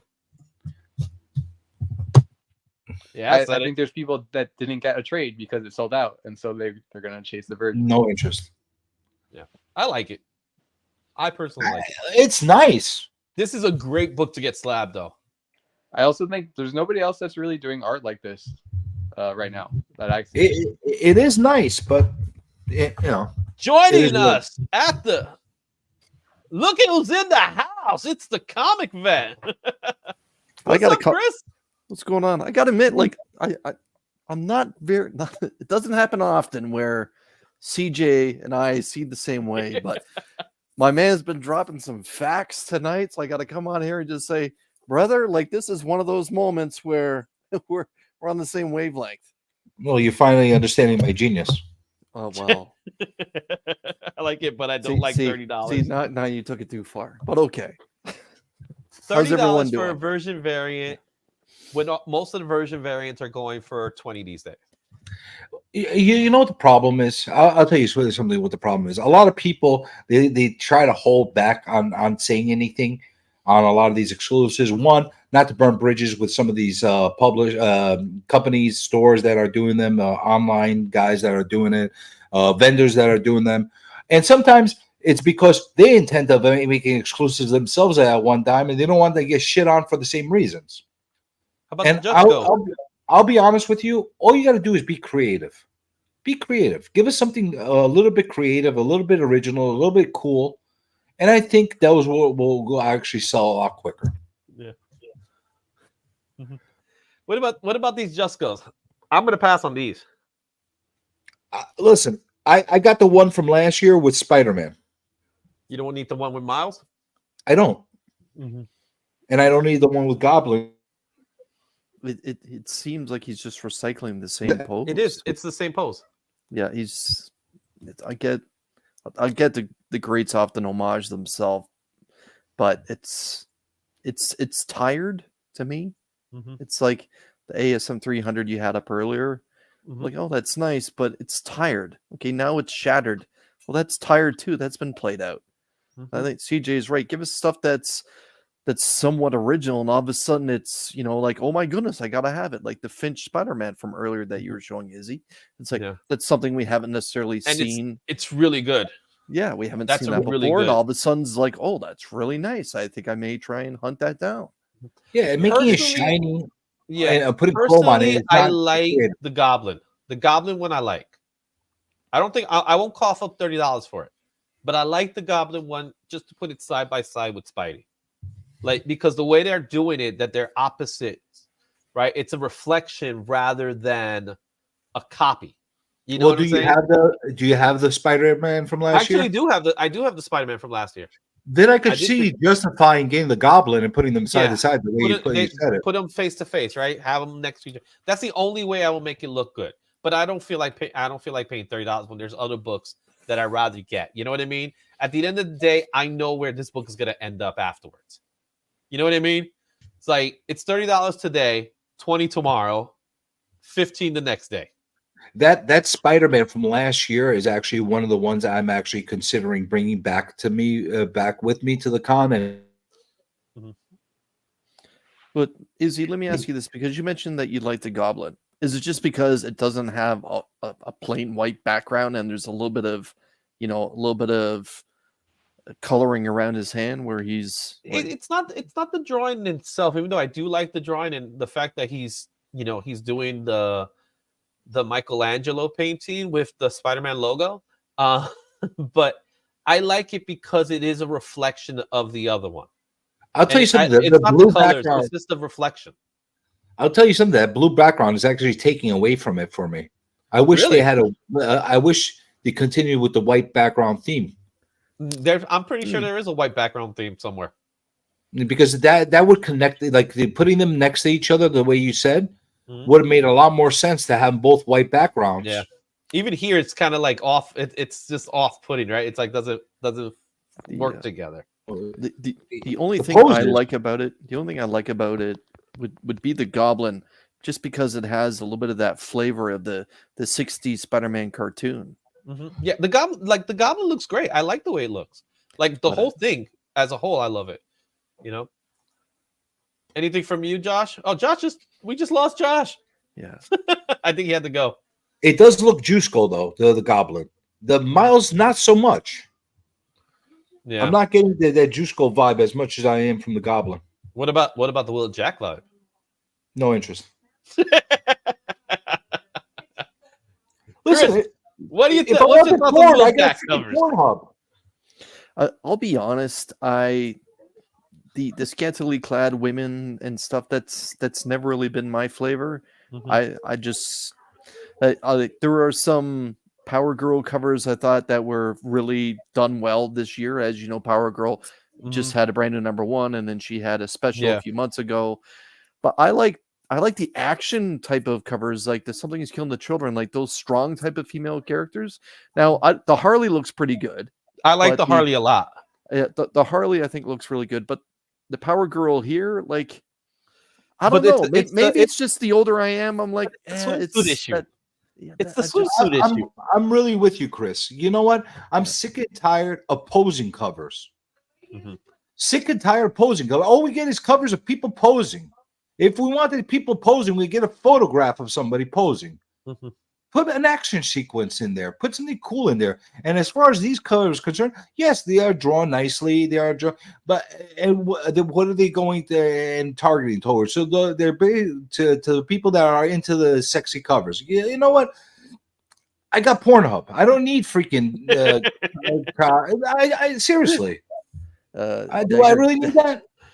Dagger Card says the guy whose PC's Wonder Woman. It's true. I've been reading Wonder Woman steadily for 6 years, but I don't go out and buy the scantily clad Wonder Woman covers. Like the Raza cover from earlier this year. $40. You know exactly what I'm talking about. Yeah, I know exactly what you're talking about. I think that's candidate for cover of the year, and that's not a sexy girl cover, not like the Power Girl here. That's a powerful cover. It's still like what CJ said. It's still a pose, right? Yes, it's still a standard pose, but there's something. It's not someone's butt in the air like Power Girl. I always look at that too. It's Power Girl because this is not a face of an adult. I'm sorry. Yeah, it's. But I do personally. I think the Harley Quinn picture is a lot better looking. Yeah. It has like more, and there's a story there too. The background gives a story. Yeah, the background gives a story. Like she set that place on fire, and she just walks out. So that's the better, and it's Batman Adventures 12 too. So it's a reprint of Batman Adventures 12, which I think is cool. You know what? I didn't realize it was for a reprint of Batman Adventures, which is kind of cool. Yeah, that is an element, but still, it doesn't stimulate me. It doesn't like make me go out and want to get it.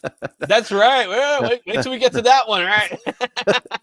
No, those are boobs we can all get behind. Yeah, exactly. Speak for yourself. So those are your comic books. So what else we got going on here? Let's take a look at it. Going back to that Spider-Man, that is such a nice picture. Yeah, that's gonna sell out, man. I'm with you, CJ. I might stop by the booth first. I think that's you know what? I think the smart thing for people that are going to that con, make that your first stop. There was a lot of other spots that I was thinking about going first, but I already got someone in mind I'm gonna be talking to that's gonna help me get some stuff. Obviously, go after the stuff you really want, but if you're going just for the that's got me intrigued. Those Marvel covers got me intrigued, so I want to see what the story is. So then we got this book here, the Batman Superman blank and we got the gold and the silver. Comic Exposure, my friends of the channel, they have the books. They're working together with Big Time Collectibles. Big Time Collectibles sold them out online. How much are those going for? So the blank is going for 20, right? And the gold and silver are going for 30. I got zero interest whatsoever in the gold. But Zero. But what about the blank? The blank I like. I kind of think they're kind of like gouging people by charging $20 for a blank cover, to be honest with you. But it's got me intrigued because I could actually get some commission done on it and get it slabbed at the con and make it a really cool souvenir. Yeah. Where did Chris go? We lost him. Chris just bounced. We lost Chris. Do we have a bad connection? Like we keep. I don't know. He was here and he wasn't. So. We're losing people left and right. I know, right? So we got that one. Let's see. I think you scared him off with that gold foil cover. I think he's feeling the same thing I am. Like enough with these freaking logo covers. Now look at this one. With a purchase of $50 or more, that means if you buy anything for $50 over in Spectrum, you're gonna get a Blue Beetle sketch for free. Now the question is, does Spectrum have enough stuff worth your while to get $50 worth of? Well, that is a nice incentive. I think that's a nice incentive. But listen, I don't care if it's $10, $20, $50 that what they're selling for. Is it something I want? You know what I'm saying? That's $2, man. That's $2 the way the books are being sold. Because you could get the Ivan Thal Blue Beetle. This is nice. This is a virgin foil for 32. That's not bad. Not a fan of Blue Beetle, and at the same time, because of the movie failure. Yeah, well, it was good, but at the same time, it didn't really do great as far as public opinion is concerned, and I don't see any spec value on this in any way either. I agree to that. One. All right, let's see what else we got going on here, because I want to get to. We saw a lot of these books. By the way, that Berserker Jesus cover, pass. Yeah. Again, there's so many books. There's a lot of books. And there's a lot of pins. What the hell is with people and their pins and their freaking stickers? Okay, Stickers and pins. So what's your thoughts on this dual pool thing? Honestly, I love messing with Murad every time I see him. Yeah. Because he hates it when you tell him you're the poo guy. Like he hates it. Like he hates that he's making a killing off of these. Yeah, making them, and I give him 100% credit on like he found a niche and he's going and running with it. Dude, how many of them are they? He's done a lot. And but apparently there is a good following for people. There's still a thing for this thing. Clearly, there it is a thing because people are buying them up. It's insanity. Look at this one. I honestly, I kind of like it. I saw it today. There's a foil version of this one. It's actually kind of cool looking. But I'm not into the pools. The poo thing is not my thing personally. I'm not into it. You know what I'm saying? Yeah. But here's the thing. I do respect the fact that he found a niche, interesting gimmick. And he's not overdoing it. He's not putting out 100 of them every month. It feels like there are 100 of them for me. Not every month. Yeah. Look at there might be 100. There might be 100 collective or 200 collective that he's done since the beginning. But he's been dropping them, in a pace where it's sustaining people's appetites for it. You know what I'm saying? He's not overkilling the market by putting out 10 at once, and then all of a sudden, hey, we're pooed out. You know what I'm saying? I'm with you, DVH. It's astonishing. I think this one's going to be a big one. I think that one's a lot more clever than the stuff that he's done in the past. The spider pool, this one's going to be a big one. I think I might go for that one just because of the poo nuts. Yeah. Pick up your extra copy. What are you asking on that one with the 30. spider pool?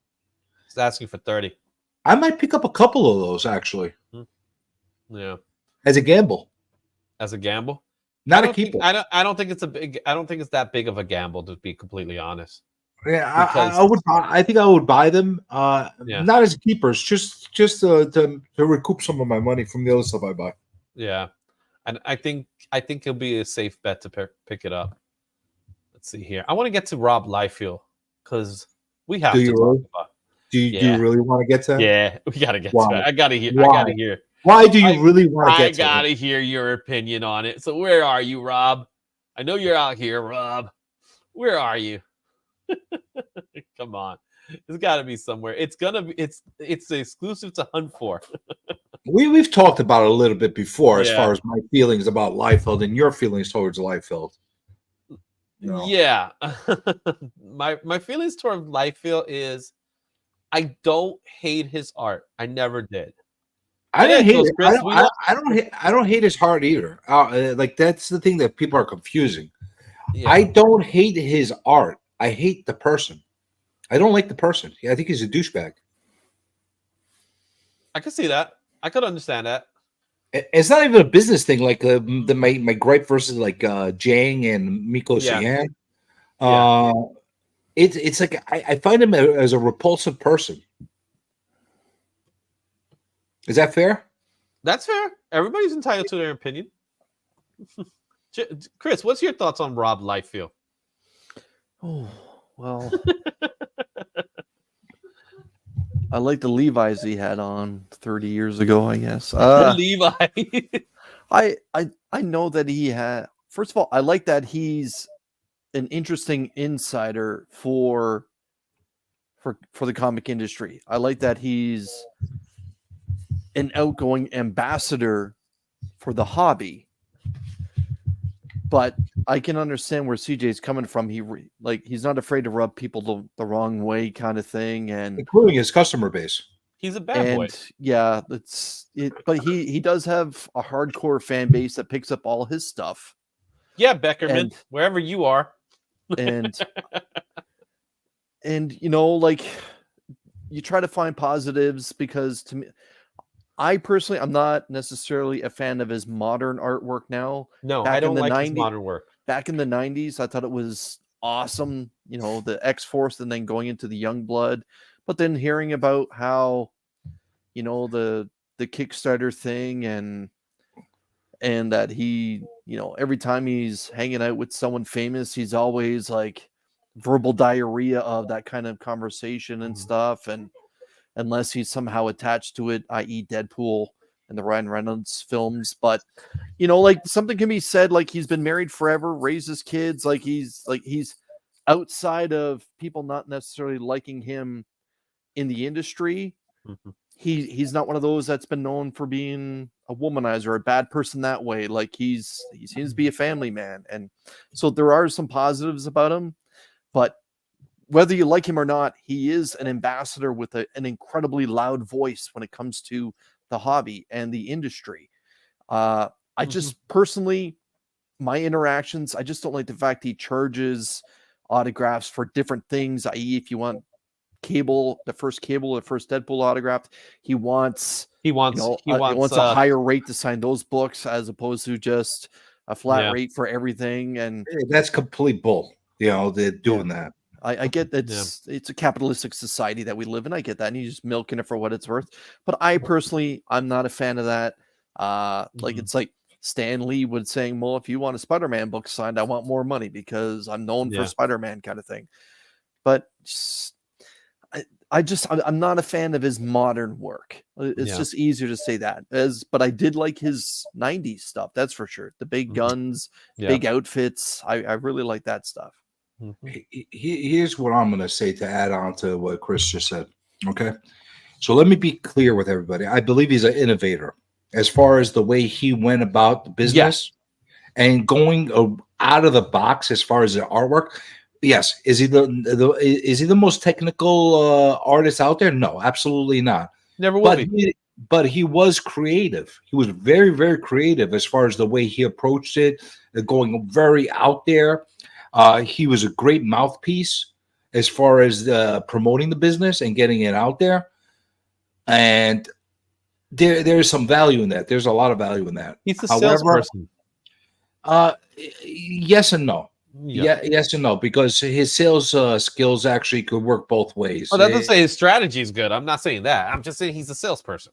Yeah, so he is an interesting character. I believe he has his place in the history of comic books, and nobody will ever take that away from him.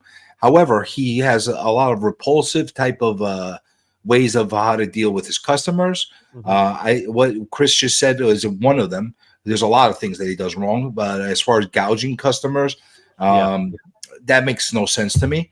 And I think he overvalues what he does as far as compared to his peers. But I think what happens is, out of his peers, he's the only. I'm gonna be honest. He's the only one that's kind of stood in his place. And really, what I'm saying, what I mean by that is that Todd McFarlane leveled up, Jim Lee leveled up, and I'm not saying in their style. I'm talking about in their business. Yeah. So Todd McFarlane went on to do McFarlane Toys, and now he's a global entity, right? Pretty much. Jim Lee, he went on to become really the headmaster of DC Comics, right? Rob Liefeld, he's still in the same place. How much different place does he have than what Silvestri has? Silvestri, I think he just likes to be where he's at. Yeah, but you know what? That's the difference. So Silvestri's work hasn't struggles, and he's not outspoken the way Liefeld is about any gripes that he has against his peers. But Silvestri left Image because of Liefeld. Well, Liefeld was also fired from Image. Yeah, afterwards. But and here's the other thing: you say how everybody leveled up. Is it their fault that he, because of his mistakes and poor business decisions, couldn't move forward? Because he had every opportunity to move forward and actually excel even beyond a couple of his peers. Well, here's what I think. But because of his poor decision and his mental breakdown, the other aspect is his age. He was the young boy of the group. And when we talk about the young, no, we're not. But when I'm talking about young boy, he was the guy learning from them. Like when it comes to that, right? These guys were all a little older. You know, Todd McFarlane is a little older. Everybody else was older than him. He was the baby boy of the group. And even more of a reason, like the baby boy. Well, yeah, but even more of a reason why he had to step up, because he had people around him that he could have really absorbed a lot of knowledge from and propelled much faster than they did as far as age-wise. And he didn't. He just kept screwing up over and over again. He did. It wasn't. He managed to get someone like Alan Moore to work with him. It wasn't McFarlane's fault that Liefeld couldn't put a book out every month on his due dates. It wasn't Liefeld's. It wasn't Jim Lee's fault that basically Jim Lee couldn't do the deadlines either. The truth is, CJ, about that one, none of them did. Eric Larson did. McFarlane wasn't monthly, but McFarlane dropped the ball often. Yeah, it's just McFarlane's gained the most notoriety throughout time. Savage Dragon is right behind them, but they all, for the first year, they were all dropping the ball. Shadowhawk, Valentino, they were all missing deadlines because they bit off more they could chew when it came to publicizing and PR. True, but they all found a way to correct it, except for Liefeld. Yeah. Well, Liefeld just kept on getting himself into a deeper hole. He really did. Was it their fault or was it his fault? No, it was his fault. So why is he blaming all of them for his problems? Because sometimes that's what people do. Well, and that's part of the issue that why there was a little bit of growing up. There was some growing up being done. Yeah, that's part of the issue. Now he's doing okay now, but now he's just having fun with it. I think now it's just him having fun. Yeah. So that's our Liefeld talk. Let's move on to these covers here. So we got a Venomized Black Widow, and we got a Predator Wolverine #1. Predator Wolverine #1. I like that one. It's an interesting homage, but I can honestly say the story will carry that book if you haven't read it. It's a really good story. But Black Widow's the new Venom, right? Yeah.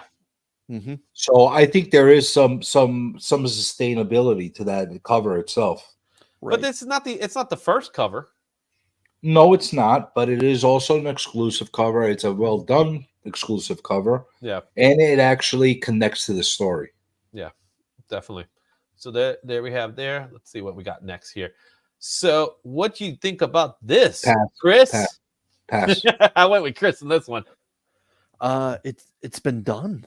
That's the slipcase it's a slipcase for the first hardback for the first 15 issues. I would have liked it if it was a reprint of number 1. Yeah, if they wanted it, so for the hardcore fans, and I know I've been watching the people who are hanging out in the chat. I know there's a few people that pick up Something's Killing the Children monthly. Mm-hmm. All they had to do for me is just reverse the image, have the teeth in black and have the rest of it white, and it would have been like, oh, like well, a that's silver background, right? You know, but come on, man. You just put an inverted image, you're going to pay $30-$40 for it? No. Come on. But I'm just saying, because my first gut instinct is, oh, this has been done like 2 years ago. It's a slipcase for the hardcover. Yeah. And in fact, Promiscuous Time Traveler destroyed this book on Whack Comics a couple of years ago during the COVID bubble. But for the hardcover, there's not really a grading system that goes with the hardcover. This one could get slapped. You're right. See, now you're playing into my Something Has Killed the Children fandom. but it's just it's just when I look at it, I'm like, oh, this has been done before. But I know that there's another Something Has Killed the Children variant that's being, or pardon me, exclusive that's being released for this. Yeah. But is this one one word on both these covers: lazy. Well, I don't know if it's lazy. It's the same thing as the logo. Lazy. I think the two words I want to use is played out, because this is now being played out. The DC foil covers with just the logos. Something Is Killing the Children had that black one a couple of years ago with the slipcase for the hardcover. Mm-hmm. Now this one's new in my opinion. I don't remember seeing this one, but it's it's a different tribe within Something's Killing the Children. Yeah. But, oh my God, it's got enlarged canines. Yeah. It's, Something is killing the vampires. It's not the same. This is like Something's Killing the saber tooth. Between the two, I actually prefer the black. How about this? Let's chip one of the teeth. Now it's new. It's just a mask. But yeah, I personally, between the two, I prefer the black. The black. But again, I'm not. We looked at this one earlier. Again, I think we saw this one earlier. Now this is different. Again, that one has some thought into it. There's some work that's done into that. Right. See, Anacleto, this is not overly sexualized. This is just a strong female lead character, kind of drawn in a pose where, she just finished coming out of battle. Yeah. It's a great image. It's just a great, well thought out image. That's why Erica Slaughter has a lot of very cool variant covers through the 5 years that we've had Something's Killing the Children. All right, let's take a look and see if we find something else here that but those logo covers are so lazy. So we also have the Yoda covers for Shadows of Starlight, number 1. How much is that going for? Well, this is a set. $80 set. Oh my. Pass. The black and white one, if it was a black and white sketch by itself, that's nice. And even the version. Yeah. Pass. For $80, pass. Yeah, I'm with CJ just on the price point. However, let's be honest, this will sell out, and it'll sell out quickly. Oh, it's a Star Wars. Of course it'll sell out. Yeah, it'll sell out quick. And within Star Wars there are Yoda collectors. Oh, yeah. And it'll be gobbled up quickly. Are there any key elements Robin Andy. What was that? Are there any key elements in that book other than it being number 1? It is a number 1, so that says a lot. Yeah, but Shadows of Starlight came out last week. Yeah. So it has a couple first appearances in it. It's the telling of the falling of the Jedi back in the High Republic, and who were the forces that was behind the falling or the killing off of a lot of Jedi. And the story tells of Yoda putting the call out for everyone to come home before they get slaughtered. So Right. it's the I'm with you. The cover on the right side there, the white background, I think that one's really nice. It's really nice. But they, you know what, they could have turned around and sold all these for $30 or $35 and would have sold out. I'm shocked that they're trying to sell it as a set, Yeah, though. yeah. I'm amazed that they're And trying for to do that. $80, come on. I mean, you know, it's there should be a $50 set. That And call it a Ahsoka was day. nice. Yeah. So then we have Stuff of My Nightmares, the John Jang Red Murder. Probably the best cover I've seen John Jang do in a long time. Yeah. Now I don't know anything about this story. Maybe you guys do, but yeah, It's that's a Stuff of great Nightmares. cover. Yeah. Stuff of Nightmares is the writer of Goosebumps. Okay. So I forgot who's R.L. Stein. It's an R.L. Stein book. Okay. So, but it's geared towards an adult audience as opposed to Goosebumps. So it's Goosebumps for adults. So how much are they asking for that one? This was asking for 40. Oh, well, that's interesting. And I think it's a glow in the dark, and they're limiting it to 350. So there's not that many. That's interesting. For your John Jang purists, they want to hunt this down. My only fear with this, again, I think it's a great cover, is that now will there be a non-glow in the dark cover? Will there be a trade dress? Or is this just it? That's the part where I find myself holding onto my wallet because they're like, oh, it's limited to 350. I'm like, oh, that's great. But it's a glow in the dark variant. Well, screw it, because I know there's going to be like a few thousand copies. You know, they're gonna make a regular version. It's gonna happen. Yeah, but guarantee again, it is a great variations. Cover. Yeah, they're going to guarantee make other variations, and that's one of the problems I have with some of the John Jang Studios. stuff. Boom Studios is going to make more. Oh yeah. Boom will milk it for what it's worth, and it's a great cover. Is it worth $40 to you? For me, no. But you know what? Maybe $40 for me. Pass. I love this cover. Oh, yeah. I'm with you, Izzy, on this one. Just I because love this cover, and I love the nostalgia. I love this one too. Yeah. Pass again. But $40, I actually I like the other one better myself. You like the logo, the original logo? Yeah, the whole Richard Donner and the Marlon Brando. So that's the vibe I'm getting from this. It is beautiful. It is a beautiful. This is going to sell out. Now, Izzy, I'm surprised because I know you and I are close around the same age, so I know that you lived through the beginning or the Superman 1978 when it first came out in the movie theaters and that. So I'm kind of surprised it doesn't play into your nostalgia, your nostalgia vibes about it all. And that's the part that it's playing into me. It's both sides of that cover. I think are great. I said it's a beautiful cover, and I'm interested. I don't know if I could offer $40 for it. Yeah, you know what? I'd pay 65 and a 9.8 for it. Like, I got a beautiful poster from the movie. Yeah, that has a very similar image to this. Same image. It's the same image. That I appreciate a lot more than this. Yeah, but I'm looking past just the purchase. I'm looking at slabbing. Yes, you can slab posters. I know, but I want to slab this concert posters. But yeah, this I want to slab. $40. That's a tough one. I think 30 instant buy. So what do you in a 9.8? What are you willing to pay for this? I probably wouldn't, because that's not how I roll. I don't buy slabs. Okay. I wouldn't buy it for more than $10. I will always buy it raw before I would even think about a slab. Yeah. Now, $10 is my breaking point on this. Let me ask you guys a question. Now, if this was just a normal, just because we have an interesting debate here. Now, if this was just a normal New Comic Book Day special variant as a logo foil, $10, and DC, like the Conan book that came out a little while ago, wanted $15. Are you spending $15 on this book in your comic shop? Easy. No, nope. CJ? 10. That's it. 10 I could spend 15 easy. That's my mental breaking point for this cover. Mm-hmm. Yeah. And the only reason is because it's a foil. But if it was a regular copy, $5. So to me, if this book wasn't limited, because I think I see there it's limited to 1,000. Yeah. If this book was not limited, I think 25 is my cap.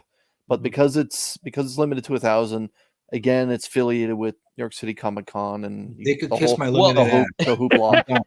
I would spend $40 on this, and then I would spend the 25 or 30 to get it graded. Okay, so here's the catch. So we talked about this. Me and CJ talked about this earlier. Yep. This is one of those books. Now, CJ, tell me if you disagree.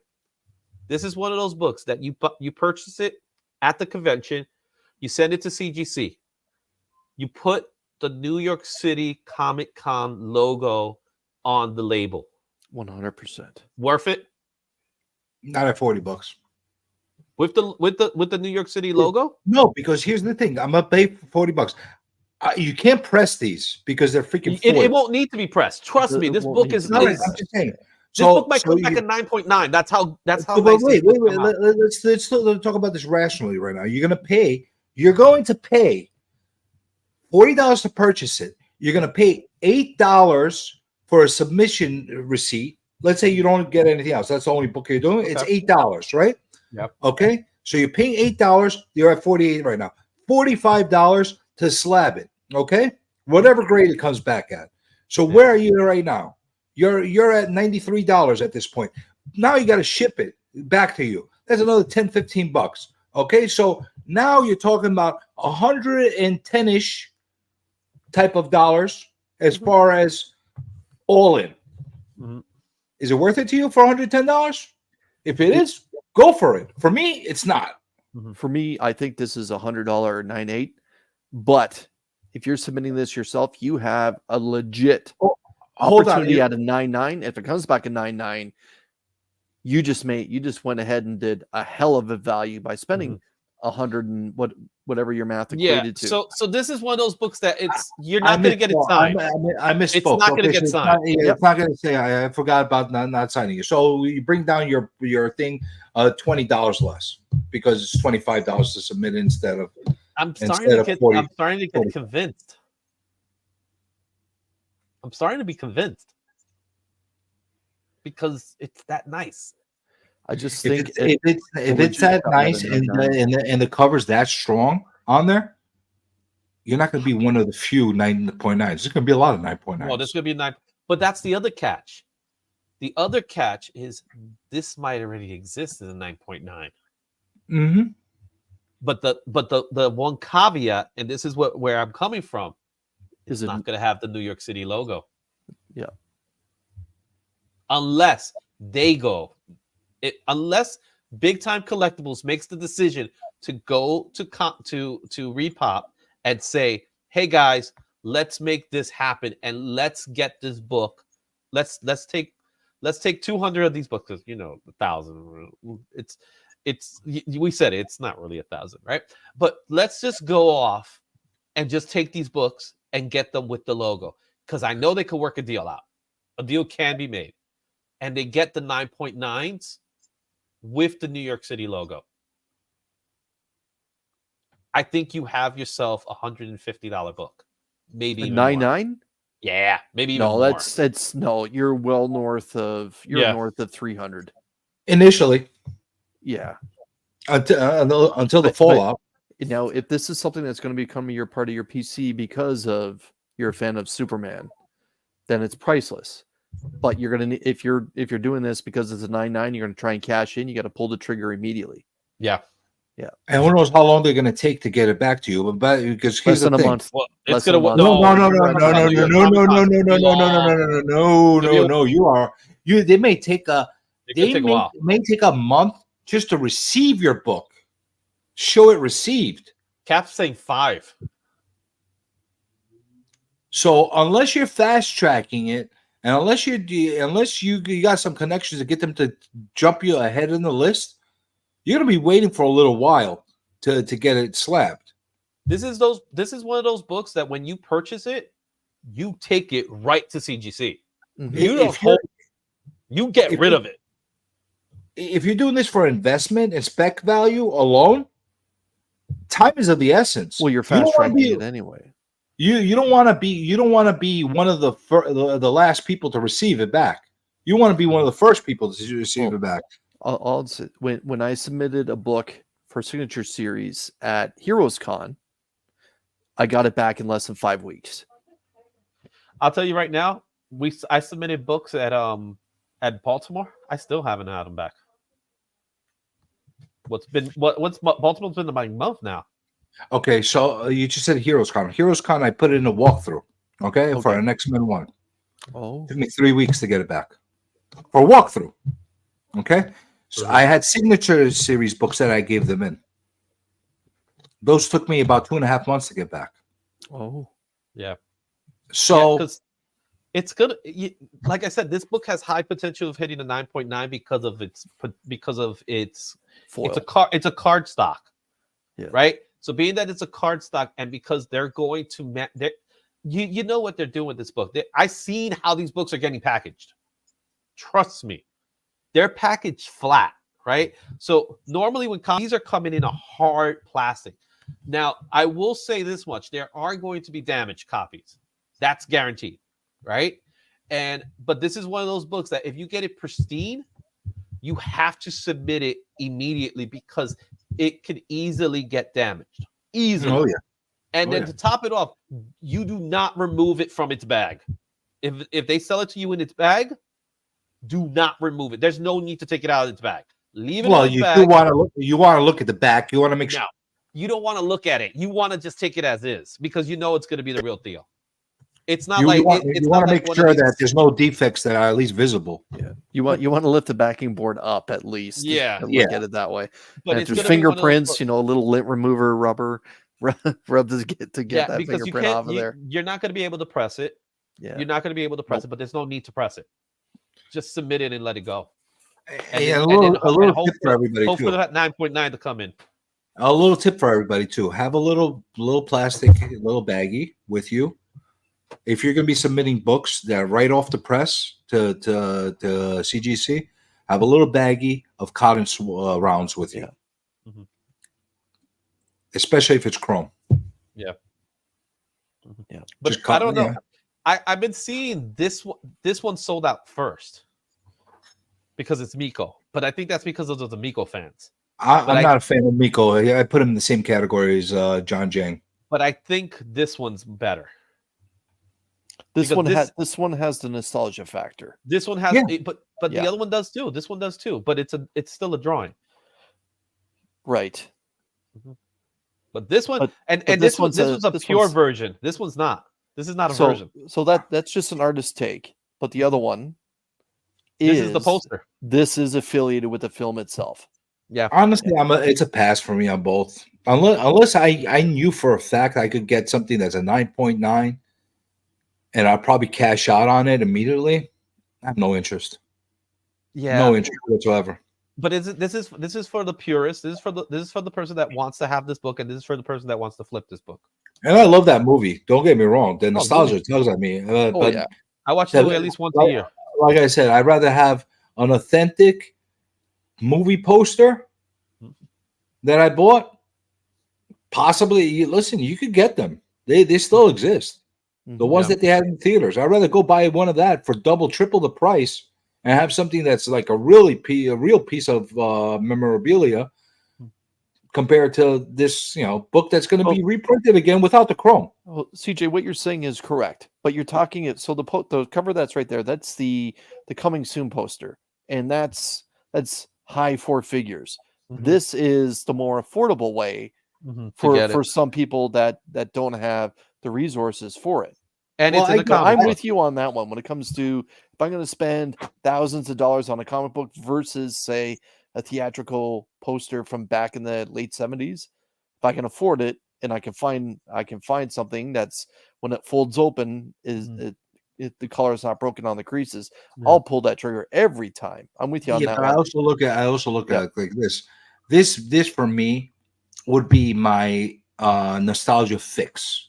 It will be my placeholder until I find something cooler to fill my nostalgia fix even better. All right. Yeah. So there's a certain number in my mind. How much is that nostalgia fix worth? Yeah. I have a copy of the original VHS of this. I have an original copy of the DVD for this. Same covers. Same freaking covers. Why am I so stimulated to buy this comic? Because it's a comic. $10. That's 25. that's 30.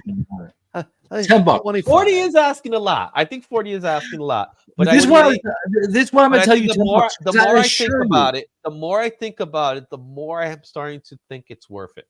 Here's the thing: I assure you, this same book, the same exact book, is gonna come out flat without the Chrome for a lot less money in the future. But if it's gonna have the noticed something here, guys. Have the logo. So there was something about this that's been bothering me, and I just saw what it was. And the reason why now I can't buy this, they spelled exclusive wrong on the damn website. I saw that earlier. I saw that a while ago.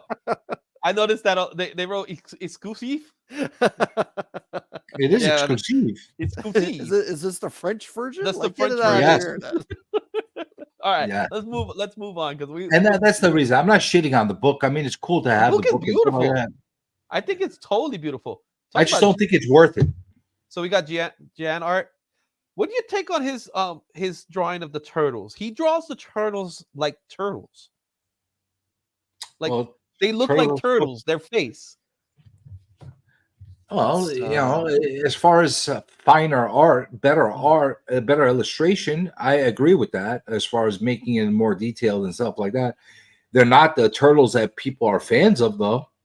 Yeah, it's an acquired taste cover when it comes to John Jang and TMNT. I actually like it. I kind of like it. To me, there's very little middle ground. Either you really you're into it, or you're just not. Who's releasing that one?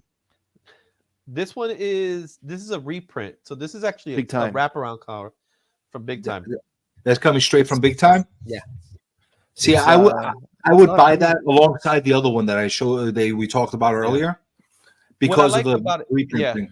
What I like about it, when you think of the turtles, a lot of people think of the turtles and they think of the cartoon, right? The original cartoon that came back in the late 80s, early 90s, right?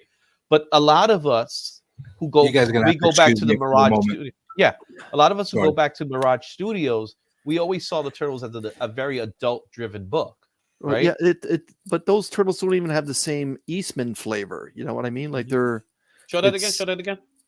So this is TMNT 100, an Eastman cover. So as you can see, Leo's right up front there. Like it doesn't even have that same type of flavor, but to each their own, right? Let's be honest. I like the different take on the turtles. This is a version of the turtles that I could see McFarlane drawing. You know what I'm saying? I could see McFarlane drawing the turtles like this, if he would ever do that. Okay, here's another turtles book. I got to see this book. This was going for $15. That's a fun cover, it just happens to be a random issue 143. Yeah, so it's a Bjorn. Yeah, it's a Bjorn. Bjorn is he's a painter. I like it. I'm not feeling the legs. Look at the legs. Leo's, first of all, they're all airborne. But nobody's legs looks like that. But then again, these are anamorphic characters. They're turtles. Wow, it's DVH that straight up trash. And I can respect that. I think it's a fun cover. I think the price point's right about right. Now, if you want a cheap comic book, Turtles and Stranger Things: The Virgin, $10. And you know what? That may sell. May sell out because there's a lot of Stranger Things fans out there. Yeah, this will probably be a quick seller. Yeah, that's a good price point. It's an excellent price point. You also have the Street Fighter Rose Betch Cowabunga cover, which is cool. Now that's awesome. Yeah. Super Nintendo homage. Yep, Street Fighter homage. Yeah, I like that. And that's a good price point for that. It is a widescreen. It's a widescreen one. Yeah. Horizontal. That's pretty cool. Let's see what else we got here. I'm gonna just pass on that one. It's not even worth talking about that. Those are movie posters. Again, there's so much, comic mint. They also have the Magi and the Red Sonja is gorgeous. Yeah, that's a nice picture. That is art right there. Not to say that this isn't art, but that's That's just beautiful art. You know what I mean? Now, I got to be honest. I like the Magic pose better than the Power Girl one that we had, you know, half hour ago. I just don't find this one as overly sexualized. I know that she's in skimpy clothing, but I don't necessarily get those vibes from that cover. But the Red Sonja there, that is fantastic. Yeah, the Magic one has always been like, she's always been one of those types of characters, right? Oh, here we go. Yeah. This is where I like John Jen. Yeah, now I gotta admit, this is not my favorite of the variants that have come out for TF1, but this one is pretty damn cool because Starscream to me was the main character in issue number 1. Yes, he was. Above Optimus Prime. He was the the main character in Transformers 1. So that's the reason why I like this cover so much, is that it's spotlighting, you know, he who be damned kind of thing. Like it's just so much fun. Is this big time collectibles as well? Yes. So yeah. What are they charging on this one? Well, it doesn't really say here, but if it's a version cover, it'll probably be 30 to 40. Now the other Transformers cover, the one that was beside this one, the Comic Mint one. Yeah. Now hard pass. I don't know about this one either. It's weird. It's over exaggerated, and it's meant to be like where's his waist? Like, well, it's not even that. It's like look at the size of his arms in comparison to his head. Like it's too much of a combination, animation form, manga, and like I feel like it's like looking for its style. It doesn't have one style. Crash. Yeah, and and when it comes to DVH, his opinion on Transformers matters because he's incredibly informative on the subject about it. But this one to me is a hard. That's not this variant isn't even as good as just a normal cover A, which I happen to have right here. And look at this, it's so not even the normal cover A is actually, I think, that's a nice light years better. And normally that's not the case with these. Put that up again. I want to see that in the version. That's a classic. And I want to see a version of that. Damage, you know, right there. So I will tell you this much: the Skybound crew will be at New York Comic Con. They have not said anything as of yet, but I will tell you this much: they are doing a lot of stuff. Right? They got a panel. Yep. They're also going to troop to Midtown Comics on Friday because Midtown's not going to be in New York Comic Con, but they're going to be doing a signing, an exclusive signing in Midtown Comics. So they're going to be taking everybody that's interested in Transformers. They're going to take everybody over to Midtown Comics. Then don't you put a sign though? Midtown not actually.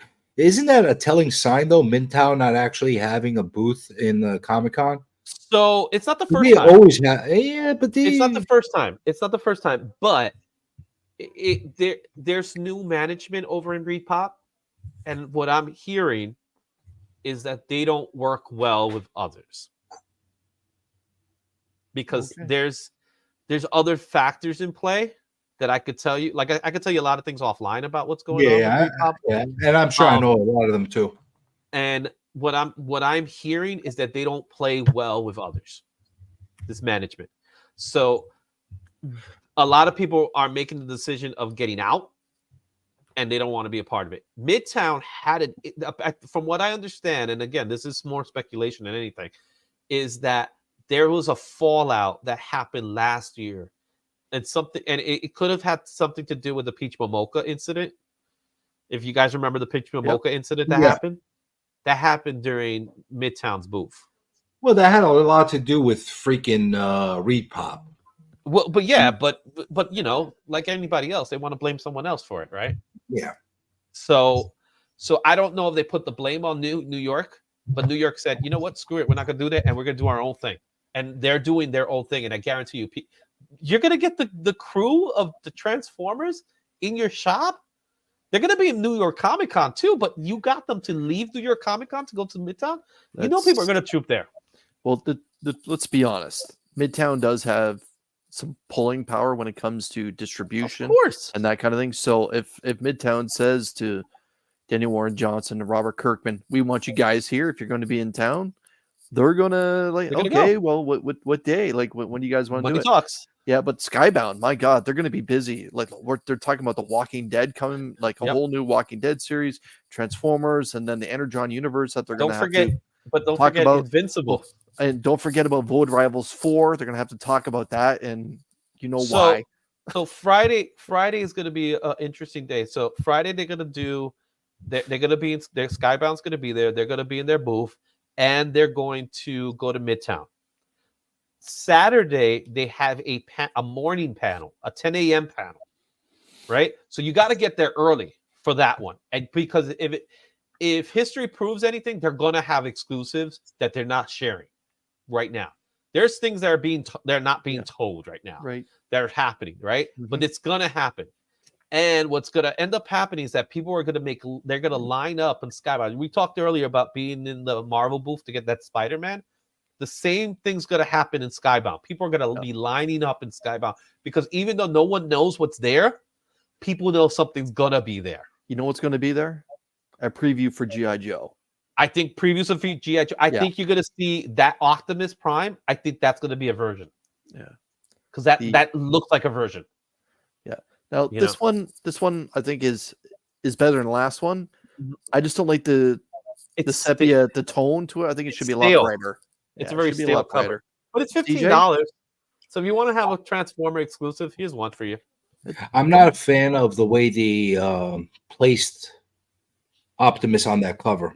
I wish he was a little larger on that cover, or a little higher up on the cover. Yeah, there's a lot of empty space. It feels very imbalanced. Yeah, empty space is okay as long as it's balanced correctly. It feels like a very rushed, imbalanced cover.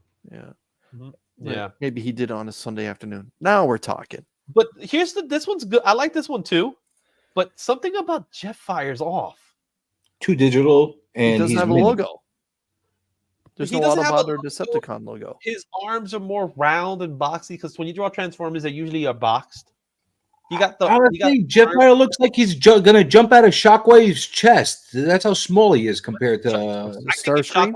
If Starscream was by himself, I think it would have been perfect. No, I mean Shockwave, like the freaking cassette player guy. He looks like one of his cassette player. Yeah, he looks like one of his little cassette player guys. I think it's a Laserbeak, but I forget the other one's name. I think this is perfect with a perfect price point too. Yeah, $20. Well, how much is the price point on this one? 20. Yeah. Limited to 1,000. And they're both. And I'd this be is all like over you said earlier. They're both in the story. Yeah. See, that's the kind of thing that I might pick up just to make myself get to $50 so I can get a blue Beetle freaking. Now, you know what would have made this cover great? Starscream's left hand coming behind Jetfire's head. That would have made it perfect because of what happens in this issue. But $20 for Transformers exclusive done by Ross Reese. Yeah, I'd be all over it. Man, it looks like Starscream and Son. It really does. All right, let's keep on. We saw that one already. We're getting to the point that I think we've seen almost everything, but I don't like this at all. It's 30. It's so digital. It's cool, but it's not. It feels like 1995 3D styling Photoshop or something. You know, it's just very photoshopped. It is so digital. I don't like it at all. At all. And I love the colors. I absolutely love the color scheme that they used. I hate the stylization of it. It feels too airbrushed. It feels too digital. It looks like a DVD cover. It looks really like I know it's not AI, but it feels like a very AI. A lot of AI has been getting involved. Yeah. All right, so we got that one. We also have this one from Buzz. Buzz is one of my favorite artists. He's a cool guy, but he's doing a $50 set. Oh, signed print. Okay. Yeah. Yeah, Vampirella is not my lane. Yeah, there's a place for Vampirella, right? Well, you know what? Let me show you something. Here's if you really love Buzz, go find him and have him draw something like this for you. Look at that. No, that's awesome. And you got original art from Buzz. That's what you can get for $50. $50? Yep. That's all. That's good. That's a hell of a deal. Hell yeah. Now here you got the Joshua Sway. $10. That's a nice armband she has on. You know what? For $10, $10. I would take a flyer on. Again, You're not spending $10 on that. Come on now. No, no. Don't get me wrong. We found CJ's head. It's right there. No. That's don't what get he me looks wrong. like, guys. I wouldn't use that as a keeper. That'd be I'd find some pervert deviant to sell it for double the price on. Look, if I'm picking this up, it's going in the Comic Army box. But I don't know that many people that are picking up Vampirella on the regular. And I get that Vampirella has some of the most gorgeous covers throughout the year. I was saying that before too. It's all Vampirella overload. Yeah, but for $10, how long has she been around, man? She's been the around. only thing that's different about this cover from the rest is the fact she's got boots on. Mm-hmm. Oh, shiny boots. Yeah, and she got a head. Oh yeah. See the guy? Yeah, I see that guy. That's CJ. That's what CJ looks like. And the other thing is, Joshua Sway is an up-and-coming artist. He is. We also have another Clayton. It's What's a foil. the price point on that, Izzy? What's the price point? It's a $30 foil. Mm. This looks nice. I saw it today. It looks nice. It's cool. Now, if I'm curious if this is limited, like if this was out of 1,000 or 1,000 or less. It doesn't say limited on it, so I'm gonna assume it's not. Okay. See, because Comic Exposure normally says limited. I'm middle of the road on this. Like if I pick this up and he would sign it for free, I'm in all day. I'm in that lineup. Now, I'm with you. I don't know if I'm hunting this book down. Now, I will tell you this much: if you were to get Clayton Crane, he would do a remark on this. Oh yeah, well, yeah, you got a good remark space on there. Yeah, and he doesn't remark that way though. He likes to remark over the drawing. Oh yeah, he likes to change it up. Yeah, I hate that. Yeah, I don't like that, but he likes doing that. He'll turn it into Carnage or something like that. But again, like this slabbed up would look just phenomenal. Oh yeah, it looks great. Now, to me, if I were to pick up a Comic Exposure New York City Comic Con mystery box, say 5 books for $80, and that was in there, I'd be over the moon happy about it. Yeah. But I just don't know if I'm lining up for that book. How about this one? When you have stuff like this out there.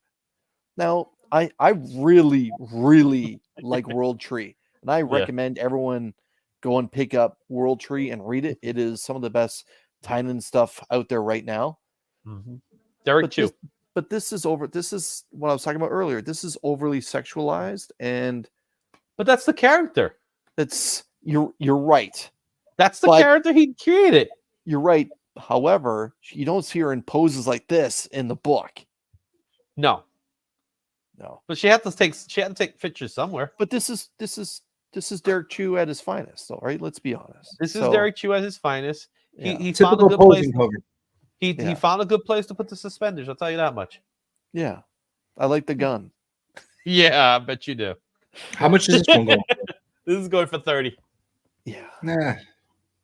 It doesn't look like it's limited either, though. Yeah. Yeah. Would it say 280 or I thought it said something about copies there? Is he? No, actually, it is limited. It's limited to 350. Actually, sorry, my bad. I don't know. The World Tree collector in me is saying, save your money for something that's killing the children. I agree. Yeah. Sorry, I got to take this. I'll be back. Sure. Here's another one that's $15. There's 2 versions. There's this one, and there's the exclusive version, which is $20. I'm picking this up. Oh, really? You like it? Yeah. Just because I like it. I like Deadpool versus Wolverine. You got a pair of Canadians out there battling, and I think that's just well done. I think that's great work. Behrens does some good stuff, and this is not one of those sports covers or whatever. So, yeah, I like this one a lot. But DVH says trash. I think he was talking about the last one. Are you sure about that? Well, TBH, confirm. Confirm or deny. This is one that we've seen plenty of times. I've seen this book plenty of times. You got the trade and the version of the Ariel Diaz Wonder Woman. Okay. So when I see this one, I've seen this one plenty of times. I'm not sure which one I like more. This one or the art germ. You know, the art germ when she's holding the crown. Yeah, I got the art germ right here. Yeah. But I do like this pose. So I prefer the art germ. Mm-hmm. I prefer the Raza from earlier this year. Yeah. And I think to me this is like I hate this. I don't want to say it, but it's like a poor man's art germ. Like this is just it just kind of. That's what you say about Ariel Diaz in general, her work? Nope. Just this cover. Okay. This one just bows to the quality of that came tone. out a couple months ago. Yeah, it's the same color scheme. Now if this was a variant that came out normally on the shelf, I'm picking up the art germ and I'm leaving this behind. Yeah. Now I think I like the price point on this. Yeah, $20 for the version. But again, I'm not picking it up. But if it showed up in a mystery box, I'd be happy. Now the other Wonder Woman that's right there with the white the DNA, yeah, $15. I like it. I think that's all right. But I'm a fan of Nakayama. It's got a little bit of that, that Spider-Man artist with who always does the tiny hips. You're talking about McGinnis? Nope. Spider-Man artist always does MJ with tiny hips. Why am I blanking on his name? Either way, it to me it has that same flavor, but it's I like it. TVH is brutal. I kind of like it. DVH is he's not holding back, man. He is not. Thank you, J. back. Scott Campbell. Yes, that's that. Rad, thank you, J. Scott Campbell. It has that same flavor. Oh, okay, with the hips. Yeah. Now this one, this is definitely for Mark. I'm just showing this off for Mark. I like it. I like it. Yeah. This is not going to be flying off the shelves, but yeah, it is. Campbell, yes. It is nice. Check out that one. That's even better. Yeah, that's nice, right? To me, that has like a movie poster quality to it. I like that cover a lot. The colors are so intense. Right. Yeah. Well, DVH is not feeling well, so we're just going to recognize that. DVH is not feeling well. What about the Santana, Adam? Talk about misspelling names. Adam Hughes. Adam Huge. Adam Hughes just foiled 500. I like it. I like it. I like it too. I could tell you firsthand. This is one of those books that Josh liked. He told me earlier. Yeah. He definitely likes this one. I think the VV would be better. I'll be honest. I like his Santana when you see her face. I don't like that you don't see her face because he does a really good face. And this is not showing her face. Right. The Nakayama Zatanna is nice as well. But I think this should have been just a virgin variant. I think the artwork is good enough where you didn't have to have the logo. You don't need and you know who it is. It's not like you don't know, right? Yeah, she's 1 in a million. Yeah, everyone knows who she is. And amazing. It's not one of those types of characters that it's kind of original. This is just a picture. So those are the listings. There's so much more though. I can't even go on the list of what everyone has because there's so much. That's just look. We spend 2 hours and a half talking about all this stuff, and there's so much more. My personal opinion. Let's see what KRS. Let's see what they got here. They probably put it in the site. So let's see. Sure. So they're probably going to have some Natalie Sanders stuff. They got some. Spider Boy. Amazing. We haven't talked about Spider Boy at all lately. You notice that? Not yet. Not yet, but it's coming. It's coming. It's coming. But this is nice. But that's not good. That's not one of those. I don't think he even put out the exclusives. He's gonna have. White Widow. There's the Wool Jack. Probably have that one there. I like these covers. So yeah, the Power Girl, that one's really well done. I believe like that's that's Natalie Sanders, the magazine format. Yeah. The Vogue. Yeah, that's awesome. That's a great cover in my opinion. Looks really well. Looks just like it should. Yep. But it doesn't look like they're gonna be there. That's a fact. KRS is gonna be there, but they're not showing really anything. Yeah, look at it. Excuse me. They're not really showing anything, but they're gonna have exclusives. That's a fact. Who else is gonna be there? I'm trying to see because we haven't even bothered to see where's Rob's stuff. Let me see if Rob's stuff is around here. Yeah, do that. Move a little faster. So many dealers, man. So many. Come on, Rob. Not Rob Fat Stacks, but Rob Lifefill. Nerdy Girl's gonna have some exclusives. I know that much. Is she? Yeah, she'll have a few here and there. NRG was gonna have exclusives as well. I know them. Let's see here, but I think the big guys are gonna be big time. Carnival. Yeah. KRS is Comic Mint. Those are the guys that are gonna have the biggest booths. I know there's gonna be a lot of sharing going on. So that's the one thing I was telling you, that there's a lot of sharing going on. People are gonna be sharing booths, which I was shocked. Like last year, Big Time Collectibles, they had one table, and it was like, really? This is Big Time Collectibles.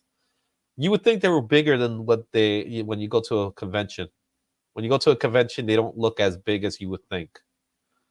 Yeah, it doesn't look like Rob's stuff is here. So there you have it, man. We've been doing 2 hours and 40 minutes. We're about to go 3 hours. He's a Hot Flips. He's at Hot Flips. Rob Lightfield's at Hot Flips. So have you shown the Comic Mint and the yes, we saw them earlier. The C3 exclusive. Mm-hmm. Yeah, we saw those. Let me see if Hot Flips is here, and then maybe we get lucky with those. Hot Flips. Let's go to the website. Let's see here. See, they're not really showing anything. Yeah, top loaders and stuff like that. Hot Flips exclusives. Let's see what they got here. What's Hot Flips? Oh. This is where Rob's going to be part of. Rob who? Liefeld. That's probably where I won't be part of. You want some poo, fellas? Okay, so look at this. Last year's exclusive, 119 they're asking for. Oh my goodness. Mike is saying it's a Whatnot exclusive, and he'll be selling them at the Hot Flips booth. Okay. All right. You know what? I don't know. I honestly don't know. So it might be under how that massive... book's gonna perform. I know it's gonna perform, but it might be under the Massive label then. Yeah, so I don't know. I don't know what to think. I know Whatnots are gonna be doing their thing and all that stuff, but overall, man, it's just gonna be crazy. It's gonna be nuts. I'm looking forward to it. Definitely looking forward to it. Thursdays when I plan on getting my exclusive comics. And then the rest of the week, I plan on enjoying getting signatures, sending books to CGC, and then having the last day as the family day, as I always do. I will have a panel. I will be doing a workshop on Friday, so I'll do a workshop on Friday. Where's that information at for the workshop? What exactly are you going to be doing at the workshop? So the workshop is, I was asked to be part of this workshop for it's a kids workshop, so it's like drawing comics. So I was asked to do that. It's in family. Cool. It's gonna be in Family HQ, I believe. It is. Let's see here. I know it's on Friday. It's not even in this list, but it's just a drawing comics. So that's gonna be fun. If you guys are at the show on Friday, go check it out. But I'll be there all week. So if you see me, just say what's up. You know what I mean? If you want to take a photo, take a photo. Just make sure you tag me. All right. And CJ, you're going to be there all week, are you? Or are you just going to do the 2 days? I'm not sure yet. It's still up in the air if I'm going to do Saturday and Sunday. Thursday and Friday, I'm definitely going to be there. Okay. So we'll definitely catch up on Thursday, Friday. Chris, we love you. We're gonna miss you because I know you're not coming unless you want to take a train ride. Come on down. Oh, I would love to go to Javits, and it is on the bucket list. And I think this one is I think you guys would agree is a little bit more attainable than San Diego, because San Diego you have to jump through hoops just to try and get tickets, and then getting out to that part of the country is difficult to say the least. Are you a celebrity chaser? Are you like one of these star effers that love to chase celebrities? No, you get their signatures and pictures for them. CJ, you saw me at. I know. I'm just asking. So then New York is the one to go to. Yeah, and if I were to go to one in California, just because San Diego is, just to say that I've been to San Diego is a part of it. But I know WonderCon is a little bit more of something that's, if you want the San Diego experience but can't afford it, go to WonderCon because it's basically close to the same thing, even though it's in Anaheim. But New York City Comic Con, I'm hoping in the next 2 to 3 years that I get that one scratched off my bucket list. Yeah, and, it's definitely worth it. Yes, same thing here. I've been to New York. I've been to every single New York Comic Con since day one. It's definitely grown in good ways and in bad ways. Unfortunately, there are some things about it I don't like. But for the most part, it's still the biggest show in the Northeast. As much as we could say we love Heroes Con, I'm going to Heroes Con next year. I will be there with you guys. And I know Heroes Con it's big in the sense of for comic collectors. Have you been there? Have you been there? I have not been to Heroes Con, but I've been to all the other spots. So think about Baltimore, less congested. Yeah, that's basically what you got. And Baltimore wasn't as congested either. Well, it was a bad week. It was a backup weekend. Like really, like they picked a poor weekend to do it. Gosh, they had a football game. So Becker, just to let you know, New York Comic Con started in 2006. Okay, and it was in the winter. We stood outside online to get inside New York Comic Con 2006 in February. Comic Con as we know it started in 2006. Yes. There were a lot more. No. I'm talking about New York Comic Con, this version, right? There was plenty as of we shows know before. it. As we know it. Yeah, 1964, that was a different story. That's that wasn't New York Comic Con the way we do it. San Diego, because they even had it in the Javits in the 90s too. Yeah, we had it in the Javits. I remember when they did the one in the 90s in the Javits, and that was a huge deal because before that we were doing the monthly shows. So beforehand it was all monthly shows. There was no parking at Javits, is there? There's parking, but you gotta pay up. Okay. So for you, Chris, if you ever wanted to come, I suggest take a train ride and just come on down. Oh, I would probably drive and just stay in Jersey, and then take the bus into. You could stay in upstate, like you could go up to Westchester County area. It'll be a lot easier, and then you could take one of the Metro North trains because it'll take you right there. So the times that I've been to Manhattan, drove in once from Philadelphia, and then spent 2 times. The other 2 times, just stayed on the other side of the river in New Jersey near MetLife. And then just took the bus to the Port Authority. And then if I had to take the subway or just go on foot, I would. Now, I like to think I have a pretty good understanding of the layout of Manhattan and where the neighborhoods are throughout, but I do not know where Javits is inside Manhattan itself. I got to be honest. So you said so if you were to come to New York and let's just say you go to if you were to go to the terminal, right? Yep. Whichever terminal, whether it's Grand Central, Penn Station, doesn't really matter. Yeah.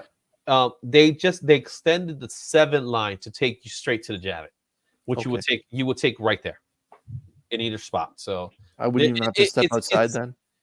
You will eventually, but you'll step outside to the Javits Center. So that's okay. Not inside, but right outside. So that's a good thing. Anyway, guys, it was a blast. We did 2 hours and 49 minutes worth of material. Guys, I hope you enjoyed it on TV. You guys we didn't even scratch the surface. That's the funny thing. Oh no, we couldn't. There's so much more. I didn't even talk about all the other stuff that's gonna happen. But thank you guys. Go check out the other shows that are going on. Oh yeah, there's one thing I forgot we were supposed to do this whole time. And that is The giveaway. Giveaway. So for all of you guys, I do have a giveaway. And this is a book we didn't talk about. Oh. But this is the giveaway for today. I see what you did there. You saw that, right? That's a gorgeous homage. That is the homage. There's 2 copies. Believe it or not, there's 2 versions of this book. The version that you are seeing here is the one that people want more. This is New York Comic Con exclusive. So with this one, let's get this hashtag up and running. For this one here, this is the one. There's another version that has the villain that's in the book. It's actually he's in the background of this book, so it's just ugly. But this one, the homage is gorgeous. Let's go ahead and do, for you guys that are watching, the 9 folks. I know everybody's walking around all over the place, but look at everybody's putting Izzy versus NYC. It was like a Slab Hub this weekend. You guys, come on, it's NYC 2023. Let's get that in there. Right now, if I do a drawing, the Comet Vet's going to win this one. As he should as a channel member. All right, get your NYCs coming out. There we go. Squishy Potato just showed up. Daniel Carpenter just showed up. How many people you have in the chat right now? Right now, we got 10 people viewing. I can tell you that much. But, okay. So it's because you got Scotty Vaughn doing his thing, and we've been here almost 3 hours talking, and I'm hungry. I want my dinner. We got 6 people, 7 people. Get your hashtags in there. But yeah, I got to. I got to see it in there, my man. There you go. I did get to see the book, and there's 2 different versions of this book, of this cover. You got the one with the green guy in the background. I don't even know what the name of the guy is, but you got that guy. That just damages the picture, I think, the way that looks. And then this one, which is the real one that people want. So I do have this already on hold for me. So we are going to have this book ready, and we're going to be giving that one away. So that's going to be the Silver Surfer Ghost Life, the Felipe Masafero. So what do you guys think about this one? CJ, you like this one? It's a great looking cover, great image. Beautiful, very reminiscent to Jusco type of art too. Well, yeah, and it's meant to be a you know what I'm saying? It is an homage. So it's an homage to the Silver Surfer, the classic. Well, the Silver Surfer 4.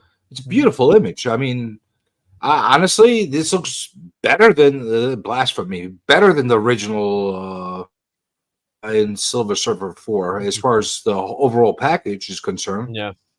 What are they asking for on that one? 30. 30? That's not horrible. No. But the only problem is Big Time had made it previously, right? So it's a joint effort. Okay. It's not just Big Time. Before the con, right? Yeah. So before the thing is, a lot of they've been promoting a lot of their books already before the cons, but they're all going to be New York exclusives. I could have sworn I saw DJ Lynx get it out of a box. He didn't take it out of the box. He took out the trade. So the trade's been out. Oh, so the Virgin variant is exclusive to New York. The Virgin variant is the exclusive. Yeah. Okay. Yeah, which I think, which is funny. Beckerman. Yeah, Beckerman is like, already time to have CJ committed. Sacrilegious. So what do you guys say? Should we do the drawing? I know Chris wants it done. No, I think again, I think it's a gorgeous cover. It's a fantastic, I think, update on the original. I like the fact it's got some color in the cosmos behind them. It's a real well done homage. Yeah, but it's the first one is a standard. Let's be honest. Yeah, it's a beautiful image. The only problem I have with it, it's been released previously to this con. No, the book came out a few weeks ago. The image I'm talking about. Well, the image is a classic. No, that image. I'm saying like the as a comic book, it's only that trade with the trade dress. Yeah, it's only the trade, and the trade's good because the trade is an homage trade too. Yeah, I think the trade actually takes away from the artwork that's there.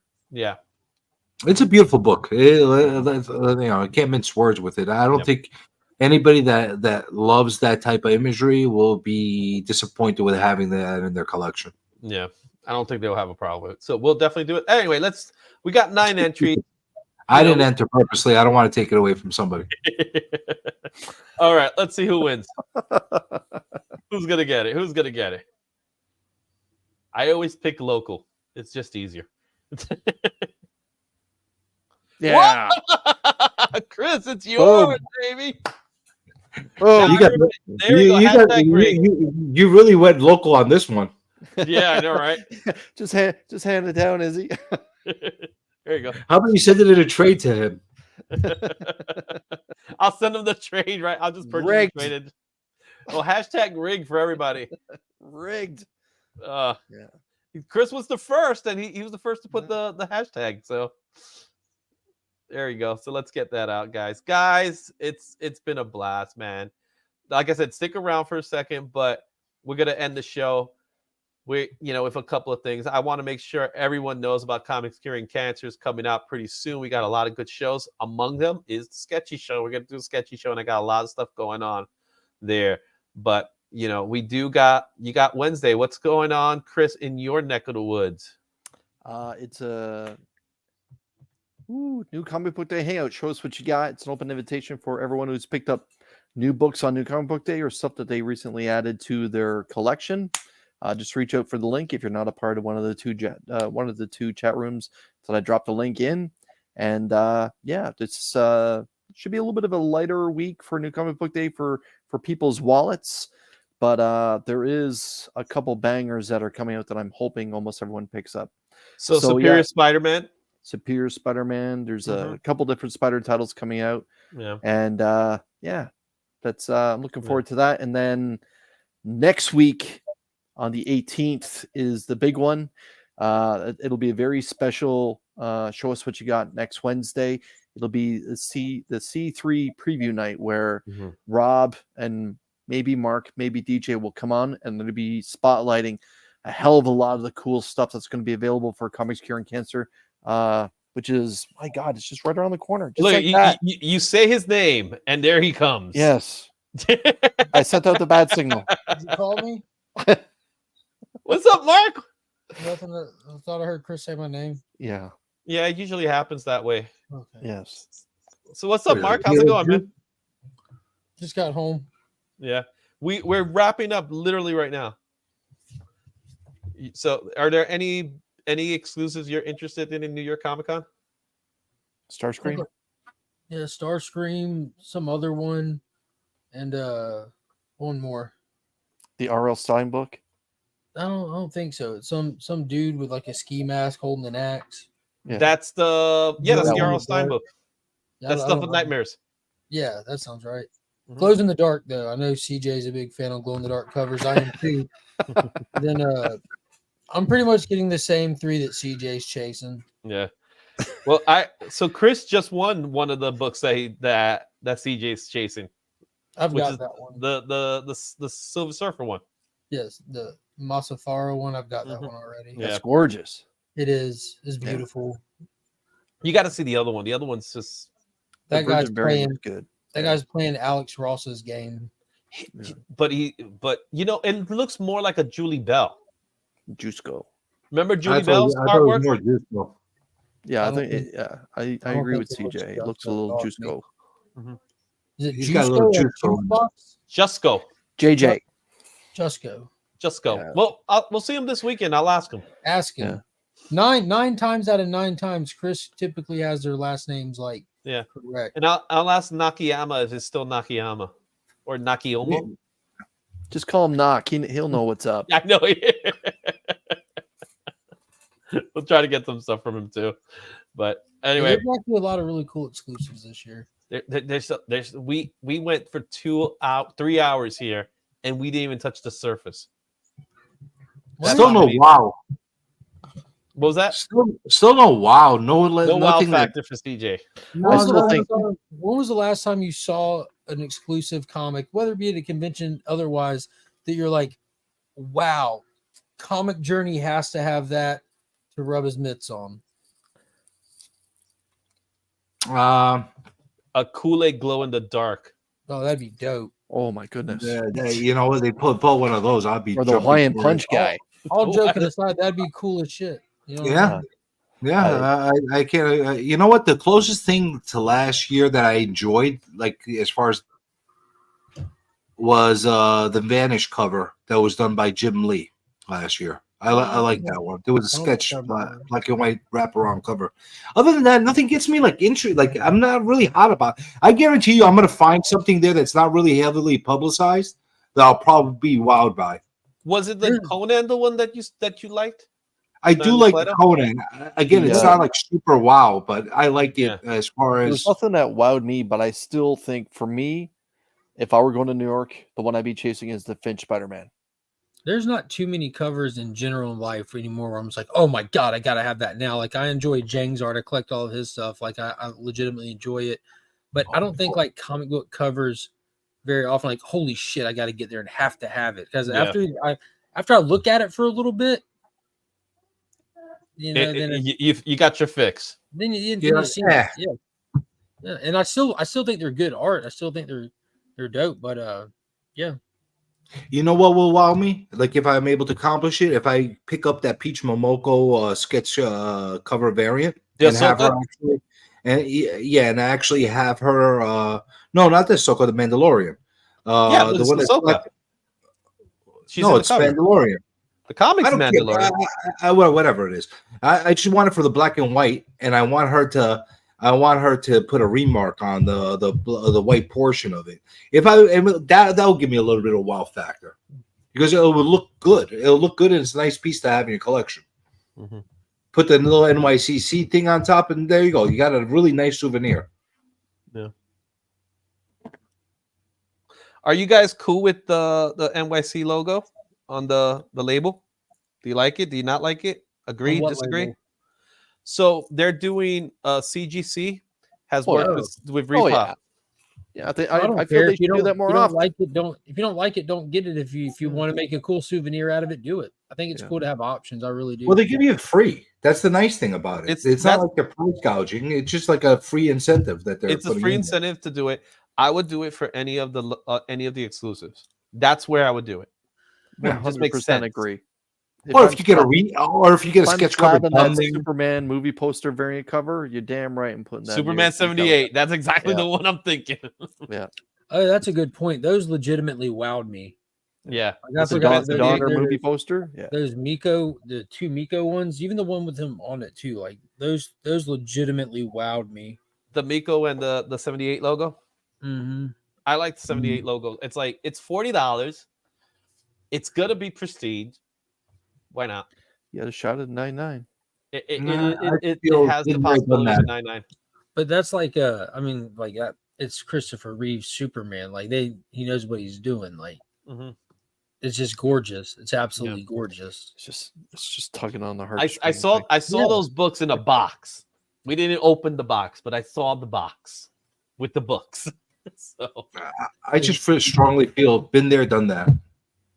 Were you helping set up today or something? So I went to Comic Exposure. So he has a lot of the books. He's getting ready. So I was helping him out, unboxing stuff. I got to see the Mando with Ahsoka cover, the Ahsoka like that. Yeah, I saw those. Yeah, I did a little short. It's in the short, so you see the ones I saw. But the Superman covers, they were still boxed up, so they didn't have them. Yeah, these are all big time books. I've seen them. So how many? They're working together. They're all working together. How many things were you able to get your grubby little fingers on in advance ahead of everybody else? Well, I did see stuff that I think he was talking to Mark about. I didn't hear what he said. No, I was talking to Izzy. He was at the con today setting up. Well, I wasn't at the con. I was at the con in the morning. I went stopped by, but they were just setting up. But I went to. Sure, you could have got your fingers on some stuff over there. Watch the video. I got a short. There's a short. There's a short. You don't sleep, so why not take a moment? 30 seconds of your life. Yeah. Anyway, guys, let's close out. CJ, Mark, thanks for stopping by. Chris, thanks for stopping by. Everybody, we'll see you at the next time. Excelsior.